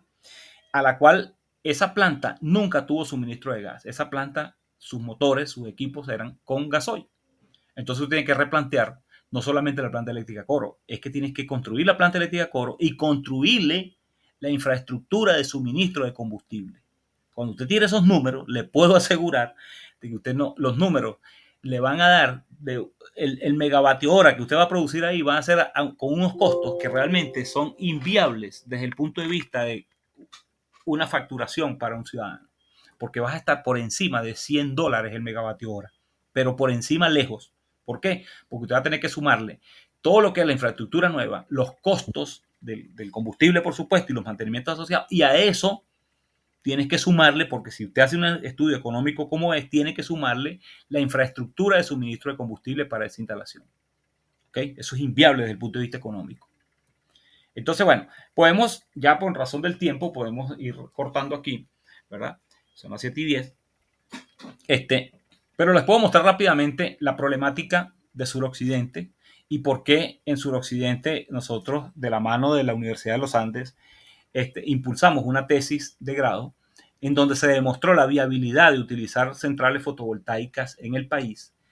Y lo hicimos allá porque creemos que suroccidente es la zona, más que el Zulia, la zona más complicada para resolver los temas de la crisis eléctrica y la crisis energética del país es suroccidente. ¿Por qué? Porque no tienes infraestructura de suministro de combustible. La infraestructura que existe en la zona que sirve lo que es el flanco norte andino está aquí al lado de la central Don Luis Zambrano, que está ahí en el Vigía. Está una planta de suministro de combustible que se llama la planta del Vigía. Esa planta tiene una capacidad de suministro de 10.000 barriles diarios de diésel. Pero es que si usted esos 10.000 barriles se los aporta a la central Don Luis Zambrano, ni siquiera puede operar Don Luis Zambrano a plena capacidad, porque para operar Don Luis Zambrano a plena capacidad usted necesita entre 12 y 14.000 barriles.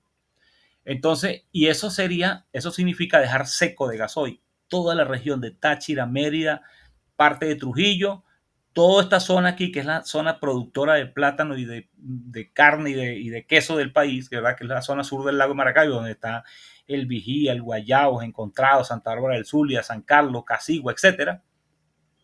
Pero también tienes aquí Caja Seca y toda esta zona, ¿ok? Entonces, nosotros planteamos aprovechar espacios como, por ejemplo, lo que se tiene ahí en la central hidroeléctrica Fabricio Ojeda, que es la famosa vueltosa del Uribante Caparo, que está, ¿dónde se ubica? En el flanco sur, aquí en esta zona, de los Andes, lo que es el desarrollo de Uribante Caparo.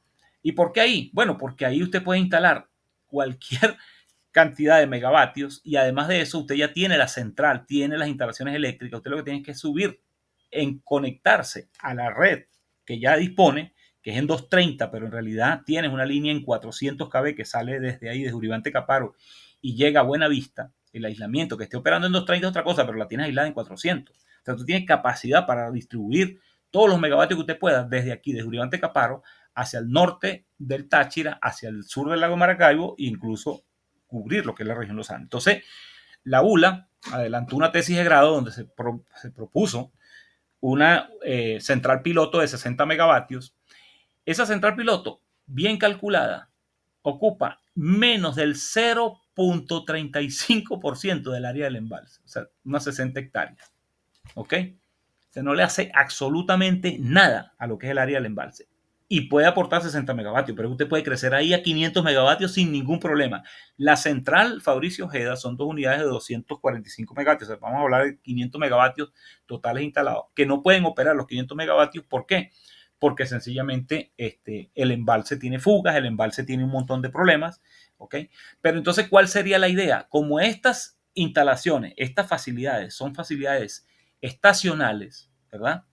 Entonces, cuando usted instala una central, por ejemplo, flotante aquí, ¿y por qué no en tierra? Porque estos aquí tienen terrenos que son A1 desde el punto de vista de producción. Usted no puede pensar invadir terrenos que son de producción, digamos, con un alto potencial de producción para poner a competir las centrales, digamos, los paneles solares con esa facilidad. Si usted tiene un espacio ya intervenido, que es el de la Vueltosa, por ejemplo, el embalse. Entonces, usted puede agarrar en el día, por ejemplo, operar los megavatios que instalen aquí, significa administración de agua de la represa, ¿verdad? O del embalse. Eso es un arreglo híbrido. Esa administración de agua, ¿dónde usted la va a utilizar? En la noche, cuando usted necesite activar los picos de demanda. Usted activa sus centrales. Usted puede, porque es que además no lo mencioné. Aquí usted tiene otra central, ¿verdad? Que es la central, además de la Vueltosa, está la central de San Agatón, ¿ok? Lo que es el embalse y digamos, el sistema de Leonardo Ruiz Pineda, ¿ok? Ahí hay 2 unidades de generación hidráulica también, por supuesto, de 150 megavatios cada uno, o sea, tienes 300 megavatios. Usted puede, de manera integrada, si usted monta suficientes megavatios aquí, usted puede administrar agua aquí, en la Vueltosa, y allá también, ¿ok?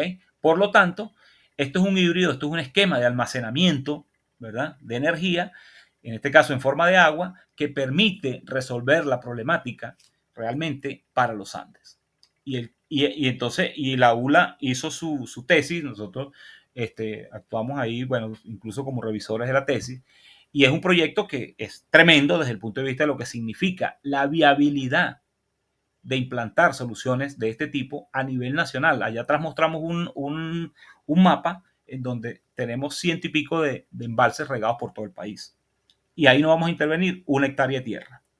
Entonces, bueno, podemos hablar un rato más de esto, pero ya creo que las ideas están claras, están expuestas, y ahora ya entramos en lo que es, una fase de preguntas. Entonces, quedamos a la orden, Antonio, para tu participación en cuanto a preguntas, etcétera. Buenas noches, Juvencio. ¿Cómo está, colega? Freddy Briceño por acá. Yo te escucho. Hola, Freddy. Mucho gusto, vale. ¿Cómo estás? Bien, hermano. Aquí deleitando esta clase magistral. Por acá te escucho. Perfecto. Bueno, y si tienen preguntas, bienvenidas, porque estoy esperando que Antonio aparezca, pero no lo veo. Ya apareció Antonio, disculpen. Ya apareció. Mora, el profe. Bueno, ahí está uno de los culpables de la tesis allá en la Vueltosa, el profe Mora. Bienvenido, profe. Gracias por su presencia. Gracias, Juvencio. El profesor Pedro Mora, siempre lo digo en público y en privado, debería tener Venezuela, la nación, la dicha de tener un ministro de energía como él. Bueno. Juvencio está muy joven, Juvencio está muy joven todavía. Todavía lo recuerdo allá en la facultad, en la ULA. Está bueno la vaina. Bueno, mire, estamos a la orden entonces para las preguntas, o no sé si alguien escribió algo por ahí. Antonio, no sé si... Aló. Adelante, Antonio. Aló. Adelante, que usted es el dueño de la casa. Sí, un pequeño problema técnico. Bueno, primero que nada, darle las gracias al colega ingeniero Juvencio Molina Aguilar por tan importante disertación sobre un tema medular a nivel de la República. Y bueno, dejar entonces en el uso de la palabra a los compañeros que han logrado instalarse en la videoconferencia de manera de plantear dudas e inquietudes ponentes. Adelante, al derecho de palabra. Bueno, a mí me preocupa esto, Antonio, porque yo no sé si entendieron o no entendieron o hubo cortes por ahí en la vía, yo no sé. Profesor. Adelante.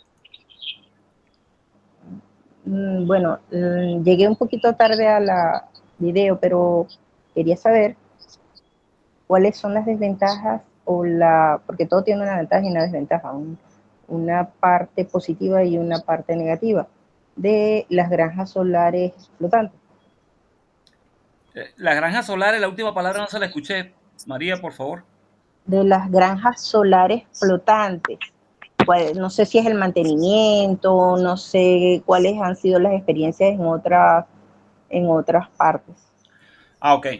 No, mire, hasta ahora básicamente las desventajas son mucho menores que las ventajas. Las principales ventajas que se tienen es que realmente desde el punto de vista de costos, si bien la instalación es ligeramente más costosa que lo que es el montaje en tierra, usted no interviene tierras que pueden entrar en competencia con lo que son cultivos, etcétera, ¿no? Eso es lo primero. Y lo segundo es que desde el punto de vista de mantenimiento, pues realmente hasta ahora esos son pontones flotantes, son arreglos de pontones flotantes y existen ya hay diversas propuestas desde el punto de vista de cómo implementarlos, ¿no? Y realmente no hay mayores consideraciones, por lo menos los reportes que uno lee de las experiencias que tienen sobre todo en el sudeste de Asia, en China, en Tailandia, en Indonesia, en diferentes países, realmente los reportes es que, mira, funcionan y funcionan bastante bien. O sea, en conclusión, parece que son mayores las ventajas que las desventajas. No se aprecian realmente desventajas importantes. Y entre otras ventajas que tienen es que por producto del efecto de la presencia del agua, el efecto refrigerante incide en el rendimiento a favor de lo que son los paneles solares. Entonces, eso pesa bastante desde el punto de vista de lo que es una definición técnica. Adelante. No sé, profe Mora, si usted nos quiere complementar algo con la experiencia que usted nos puede transmitir de lo que fue allá la tesis y todo el trabajo que se hizo en Vueltosa. Adelante, profe. ¿Me escuchas? Perfectamente. Ok. Sí, evidentemente que el trabajo de los sistemas fotovoltaicos en general está dando que hacer en diversas partes del mundo. Si observamos, por ejemplo, Colombia está colocando en este instante alrededor de 7.500 megavatios de sistemas fotovoltaicos al final del año 2023. Eso significa un incremento de casi el 300% de lo que tenía instalado hasta el año anterior. Y lo está haciendo evidentemente no sobre agua, sino lo está haciendo en tierra, pero los esquemas fotovoltaicos están ayudando muchísimo al sistema eléctrico nacional, que en este caso es Colombia. De hecho, de esos 2.500, 3.000 que están haciendo este año, van a colocar alrededor de unos 1.500 megavatios de generación firme con generación fotovoltaica. Eso ya es un número interesante que habla de la generación fotovoltaica en Sudamérica. En cuanto a instalaciones fotovoltaicas se refiere, los costos son muy bajos. Pero lo importante en el caso de la fotovoltaica es que ahorramos una cantidad ingente de generación de emisiones de CO2 a la atmósfera. Por poner un ejemplo, los 2.500 megavatios que se consumieron el año pasado durante el año desde el punto de vista térmico, arrojaron a la bicoca de 7 billones y medio de emisiones de CO2. Las plantas fotovoltaicas que se pudiesen colocar no solo en la Vueltosa, sino en cualquiera de los 16 embalses que están cercanos a las líneas de transmisión o de transmisión o de generación que tiene el país, pudiésemos colocar alrededor de unos 7.000 a 8.000 megavatios limpios que pudiesen ahorrar a su vez en alrededor de 167 millones de dólares anuales en puro combustible, lo cual pues significa que el ahorro de combustible aunado a la reducción de emisiones de CO2 las coloca como sistemas a potenciar en el futuro. Nuestros alumnos no solo han hecho el de la Vueltosa, han hecho alrededor de 16 embalses en el país.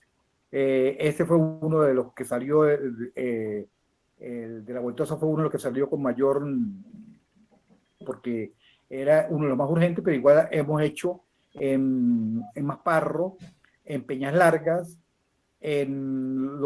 hasta en Guri tenemos algún en Onia. Bueno, en Onia, sí, que son alrededor de 20 megavatios que se pueden colocar.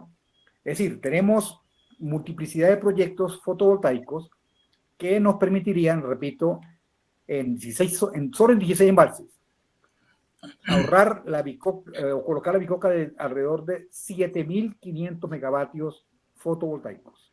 Sí, si me permite, profe, hay personas que veo a Eduardo Páez Pumar, bienvenido Eduardo, y Randall también con la mano levantada.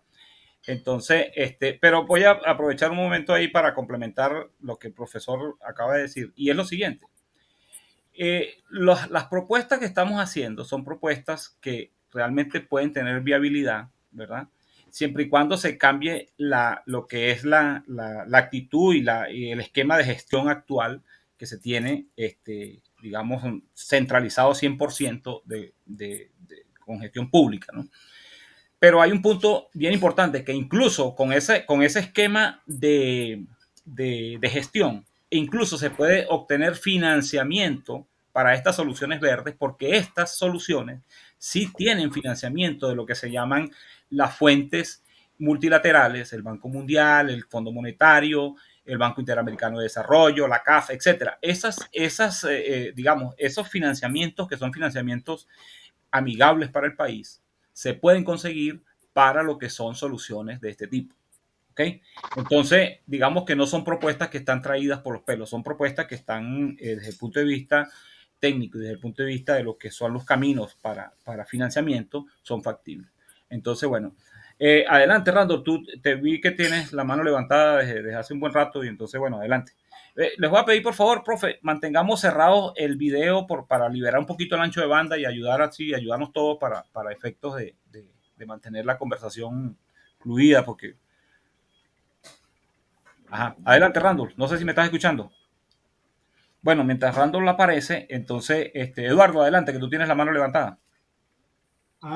Hola, Juvencio. Felicitaciones, muy buena la conferencia. Muy interesante los planteamientos. Muchas gracias. Escuchando el tema de Coro y el embalse Lisiro, me surge la duda de la problemática que tienen este tipo de embalses, que en periodos de sequía los niveles de agua llegan a niveles muy bajos, como ocurrió en el año 2016, y eso podría dificultar la operación de los paneles flotantes, ¿no? No sé si se evaluó la posibilidad de que esos paneles se colocaran más bien en el golfete de Coro, y qué dificultades pueden haber cuando es agua salada. Esa es la pregunta. Ok, son varias preguntas, ¿no? Pero la primera es, en cuanto a respuesta a lo primero, es que existen, digamos, los arreglos para tomar la previsión de los cambios de niveles del embalse, ¿ok? Esos son sistemas que son pontones flotantes, pero que no están anclados de manera inmóvil bueno, el anclaje puede ser al fondo del embalse o puede ser a los laterales, ¿no? Eso tiene lo que son carretes, ¿verdad? Y hay diferentes maneras de implementarlo, hay diferentes formas de poner en práctica eso. Y entonces el pontón se va adaptando al nivel de flotación, al nivel del agua, que es el nivel de flotación. Entonces, para eso están resueltas las soluciones.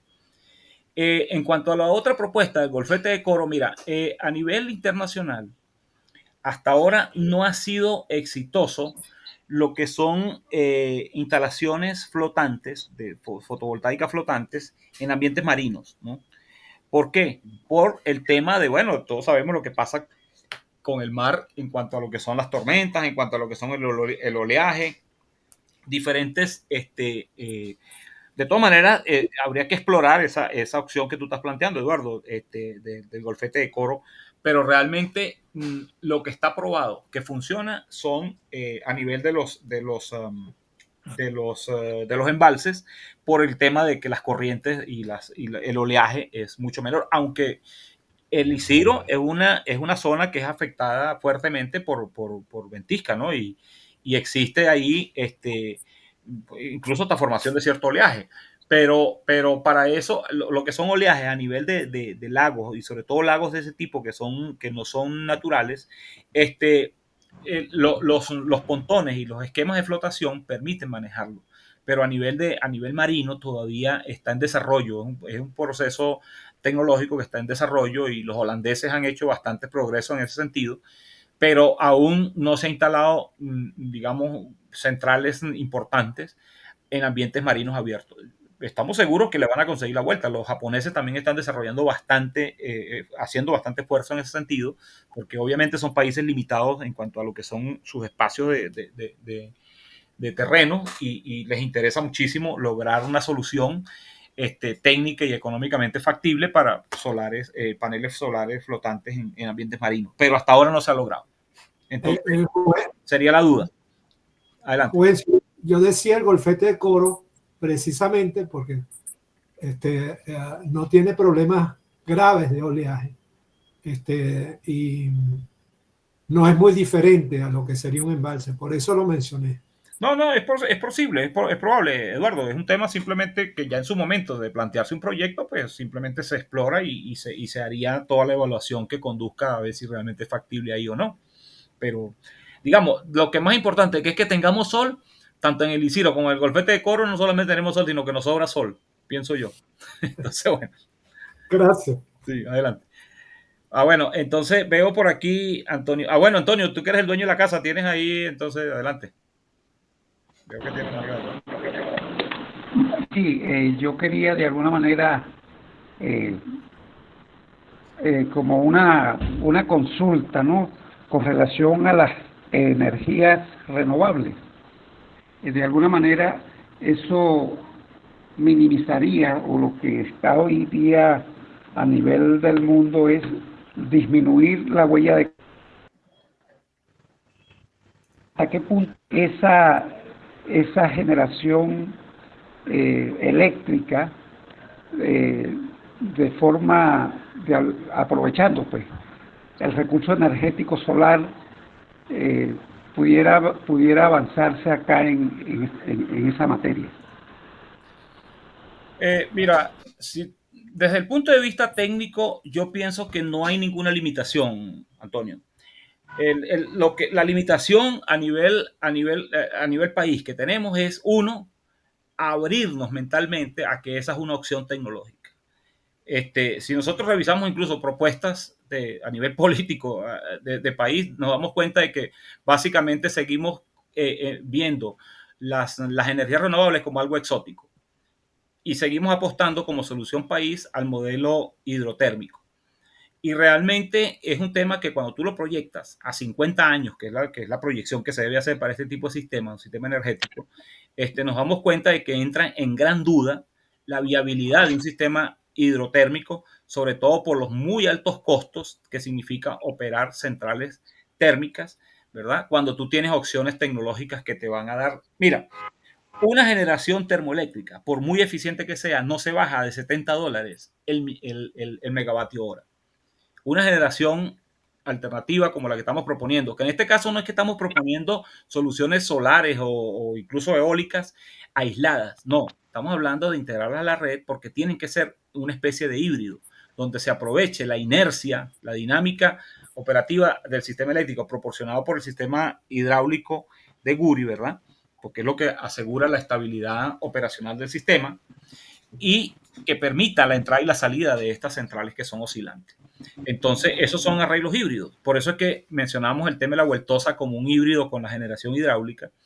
Pero todo pasa por cambiar la mentalidad y asumir de que realmente esto es factible. Y no lo decimos porque es un decreto, es porque está aprobado ya. ¿Ok? Es simplemente, bueno, y también un tema de quién paga. El problema es que en nuestro gobierno en este momento, pues realmente vemos desarrollos de cosas como la ley de energías renovables, en donde realmente pocos saben qué es lo que se está tratando en esa ley. O sea, una ley que debería ser de discusión pública, una ley que cualquiera de nosotros, los que estamos aquí presentes, deberíamos manejarla en los términos que se debe ser, incluso desde lo que es un proyecto de ley. Estoy seguro que hacemos una encuesta y la mayoría lo desconocemos. Yo me incluyo entre los que la desconozco. ¿Por qué? Porque no ha sido de presencia pública. Entonces, ese tipo de situaciones conduce a que nos mantengamos como escépticos, que nos mantengamos como incrédulos. Bueno, es una incredulidad que desafortunadamente la va a pagar el país, porque quien brinde como propuesta de solución que el sistema eléctrico se recupera reparando termoeléctricas, señores, lo acabamos de mostrar.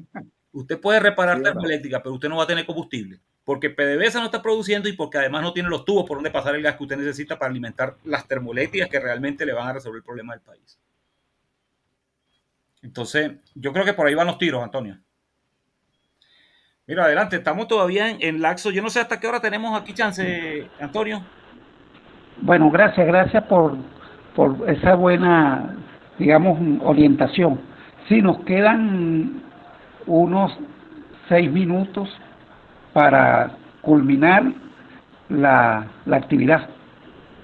Bueno, todavía estamos entonces a tiempo de que si alguien está interesado, si está bien, digamos, una opinión adicional. Adelante. Adelante. Por aquí Randall Táchira. Adelante, Randall.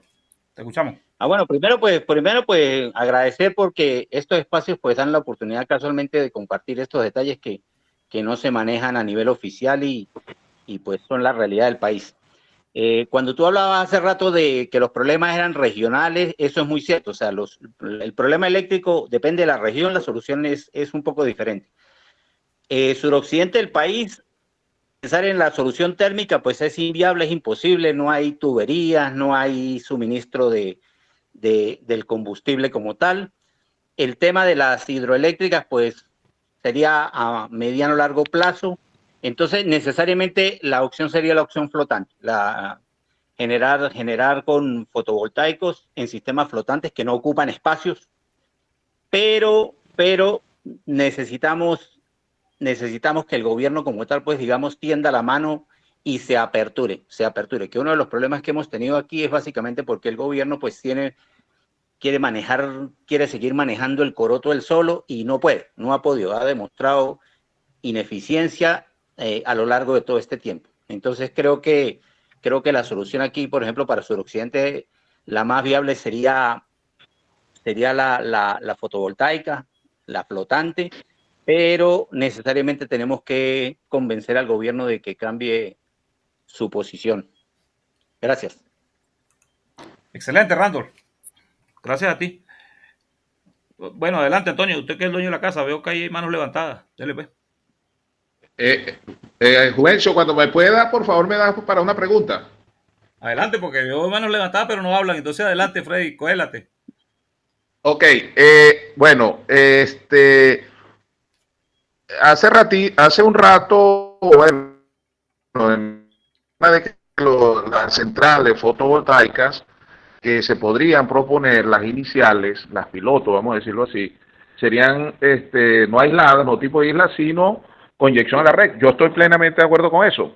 El tema de ingeniería eléctrica siempre, pues hay gente que se especializa, como en todas las ingenierías, hacia un lado, hacia el otro, en ciertos temas, ¿no? Entonces hay un tema que siempre lo he escuchado técnicamente hablando sobre la preocupación del tema armónico, subarmónicos, el daño, imagínate, el daño que una central fotovoltaica podría hacer a la red eléctrica nacional de Venezuela.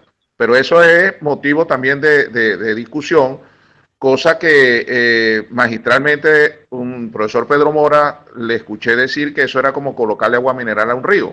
Es decir, es energía limpia, así lo veo yo soy ingeniero mecánico, ¿no? Pero soy un estudioso de la ingeniería eléctrica y creo conocer, no soy ingeniero electricista, pero entiendo el tema termodinámico muy bien y sé lo que está ocurriendo ahorita con el clima. Yo este tema lo he conversado en muchísimas oportunidades, pienso que esta es una situación, un problema de Estado inclusive, ¿no? Entonces yo al momento pues me sumo a esa preocupación y me interesaría mucho, Juvencio, que tú o que algún especialista del tema de inyección a la red, ¿no? Ese tema, ¿cómo instalo la central fotovoltaica? ¿Cómo sería el tema Mira, Freddy, si me permites, eso simplemente eso se llama hacer una buena ingeniería. Una buena ingeniería significa, por favor, mantengamos cerrado el video para liberar ancho de banda. Gilberto, disculpa. Sí, yo es que tengo un problema con esto.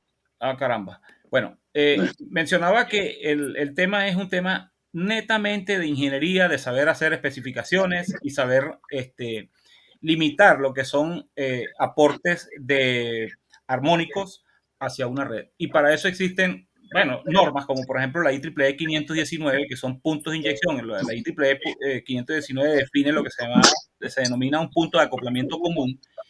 Y así como la 519 existen otras normas que permiten establecer cuáles son los parámetros funcionales para la integración de una red, en este caso solar, que va a partir de una corriente continua, hay una inversión y luego tenemos una corriente en AC. Entonces, eso tiene lo que se llaman parámetros de calidad que hay que cumplir y eso se logra simplemente con especificaciones y selección adecuada de equipos. Eso se llama ingeniería. O sea, todo lo demás es simple y llanamente hacer la tarea como es debido.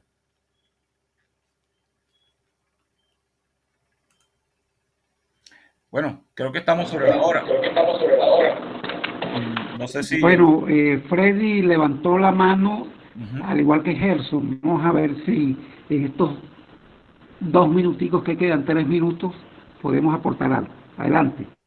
Buenas noches, saludos a todos y felicidades a Juvencio por excelente ponencia, ¿no? Me parece muy interesante el ciclo de preguntas y sobre todo lo relacionado con los aspectos técnicos.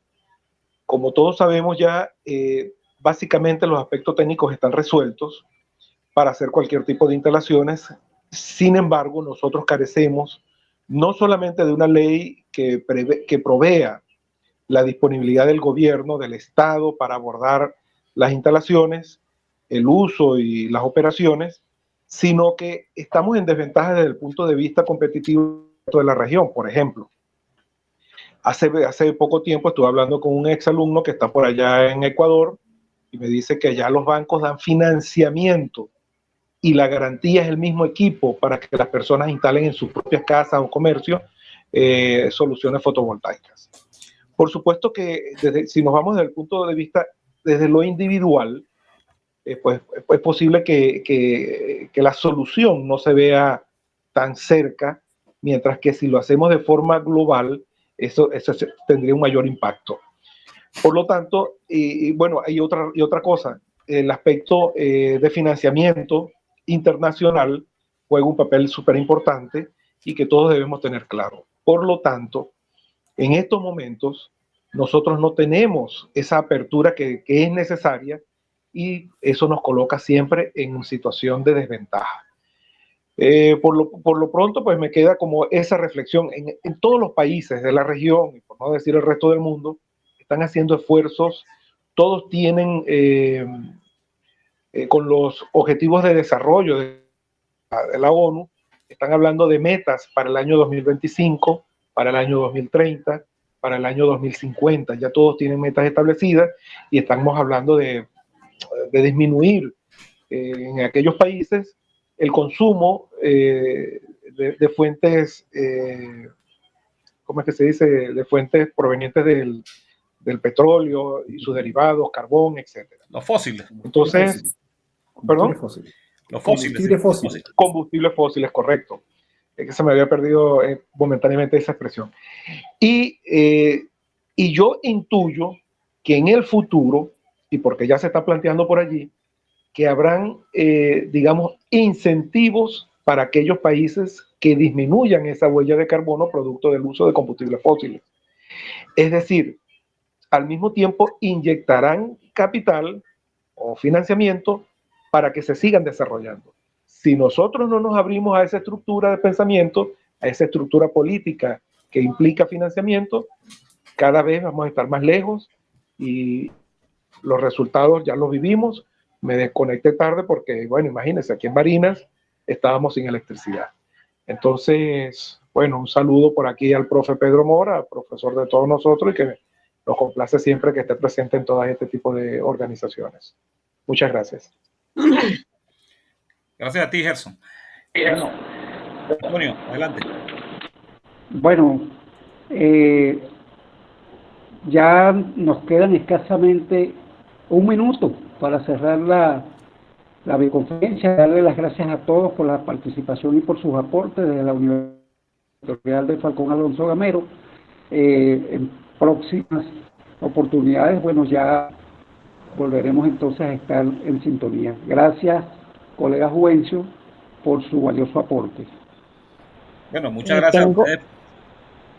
Juvencio, por acá un compañero de trabajo tiene el proyecto de la Asamblea Nacional que lo puede hacer llegar al grupo, pero necesita un correo electrónico para enviárselos para que entremos todos en discusión, pues. Bueno, lo que pasa es que ya estamos... lo conozcamos y sí, lo que pasa es que ya estamos casi cerrando, María. Se lo podrías hacer llegar al amigo Antonio o a mí, a mi correo, y nosotros lo podemos poner en los grupos de conversaciones que tenemos a nivel nacional, porque tenemos la vía. Excelentes. Sí, entonces, excelente, puedes enviar a mi correo, María, por favor. Vale, excelente. Bueno, de mi parte, agradecido por su atención y quizás para cerrar un poquito la idea o darle un poquito de complemento a la idea de Gerson. Definitivamente, para nosotros es fundamental pensar, abrirnos a lo que es una diversificación de la matriz energética nacional, porque todo lo que significan, lo que significan los bonos de carbono, ahorita lo presentan como una opción de financiamiento, pero tarde o temprano, y yo creo que es más temprano que tarde, van a empezar a penalizar a las economías sucias, a las economías que trabajan bajo lo que son combustibles fósiles, independientemente de que nos declaremos pobrecitos, de que nos declaremos países en desarrollo, etcétera, etcétera. La exigencia es que de pronto productos generados en nuestras economías que vayan a ser objeto de exportación, por ejemplo, para la Unión Europea o para, no sé, cualquier otro país o cualquier otra región, pueden llegar a ser penalizados desde el punto de vista arancelario por provenir de qué? De fuentes sucias. Entonces, no es un tema simplemente de que es que tengo que resolver los megavatios que me faltan ahorita en Coro, los que me faltan allá en el Vigía o allá en La Grita o en Cumaná. Es que a largo plazo, y por eso dije, un sistema energético hay que pensarlo a 50 años y nosotros no podemos ir ni a contracorriente ni en base a negar lo que es una realidad y una tendencia mundial. Es verdad que Venezuela tenemos bendiciones de Dios desde el punto de vista de lo que significa energía. Tenemos todas las formas habidas y por haber de energía, porque hasta nuclear tenemos, porque por ahí incluso hay torio que varios profesores y varias personas de la academia, por ejemplo, están impulsando temas incluso hasta nucleares, ¿no? Pero el punto es que realmente tenemos una reserva y una base de recursos tan vasta que realmente en el caso fósil a Venezuela le va a caer o nos va a aplicar lo que le aplicó la explicación que dio el jeque Yamani cuando dijo que la era de, digamos, la edad de piedra terminó no por falta de piedras. ¿Okay? A nosotros, en el mundo del fósil, en el mundo petrolero, se nos van a quedar un montón de barriles allá abajo, lo que se denominan activos varados, ¿verdad? Porque no los vamos a poder explotar. ¿Por qué? Porque realmente la matriz energética mundial se está descarbonizando y se va a descarbonizar. Entonces, bueno, eso es una realidad que tenemos y que tenemos que asumirla. Y como soluciones traemos por el medio de la calle esto. La BIEN desde el año 2021 propuso que nosotros ahorita en Venezuela, si nosotros tomáramos, como se dice, el toro por los cachos y nos montáramos en lo que es una diversificación de la materia energética, nosotros en 20 años, nosotros para el 2040, 2045, podríamos fácilmente tener 75% de la matriz energética impulsada por generación totalmente verde, totalmente amigable. De hecho, ya tenemos el 50%. Nosotros no estamos diciendo una cosa imposible, es que tenemos el 50% es verde, porque es hidráulico. ¿Ok? Entonces, nosotros podemos crecer 25% en centrales alternas de solar, eólica, y tranquilamente podemos manejarlo. Y seguimos trabajando con un 25% fósil, que es lo que realmente la infraestructura del país nos permite manejar. Entonces, bueno, agradecido por su atención, a la orden. Y gracias, Juvencio. Feliz noche a todos.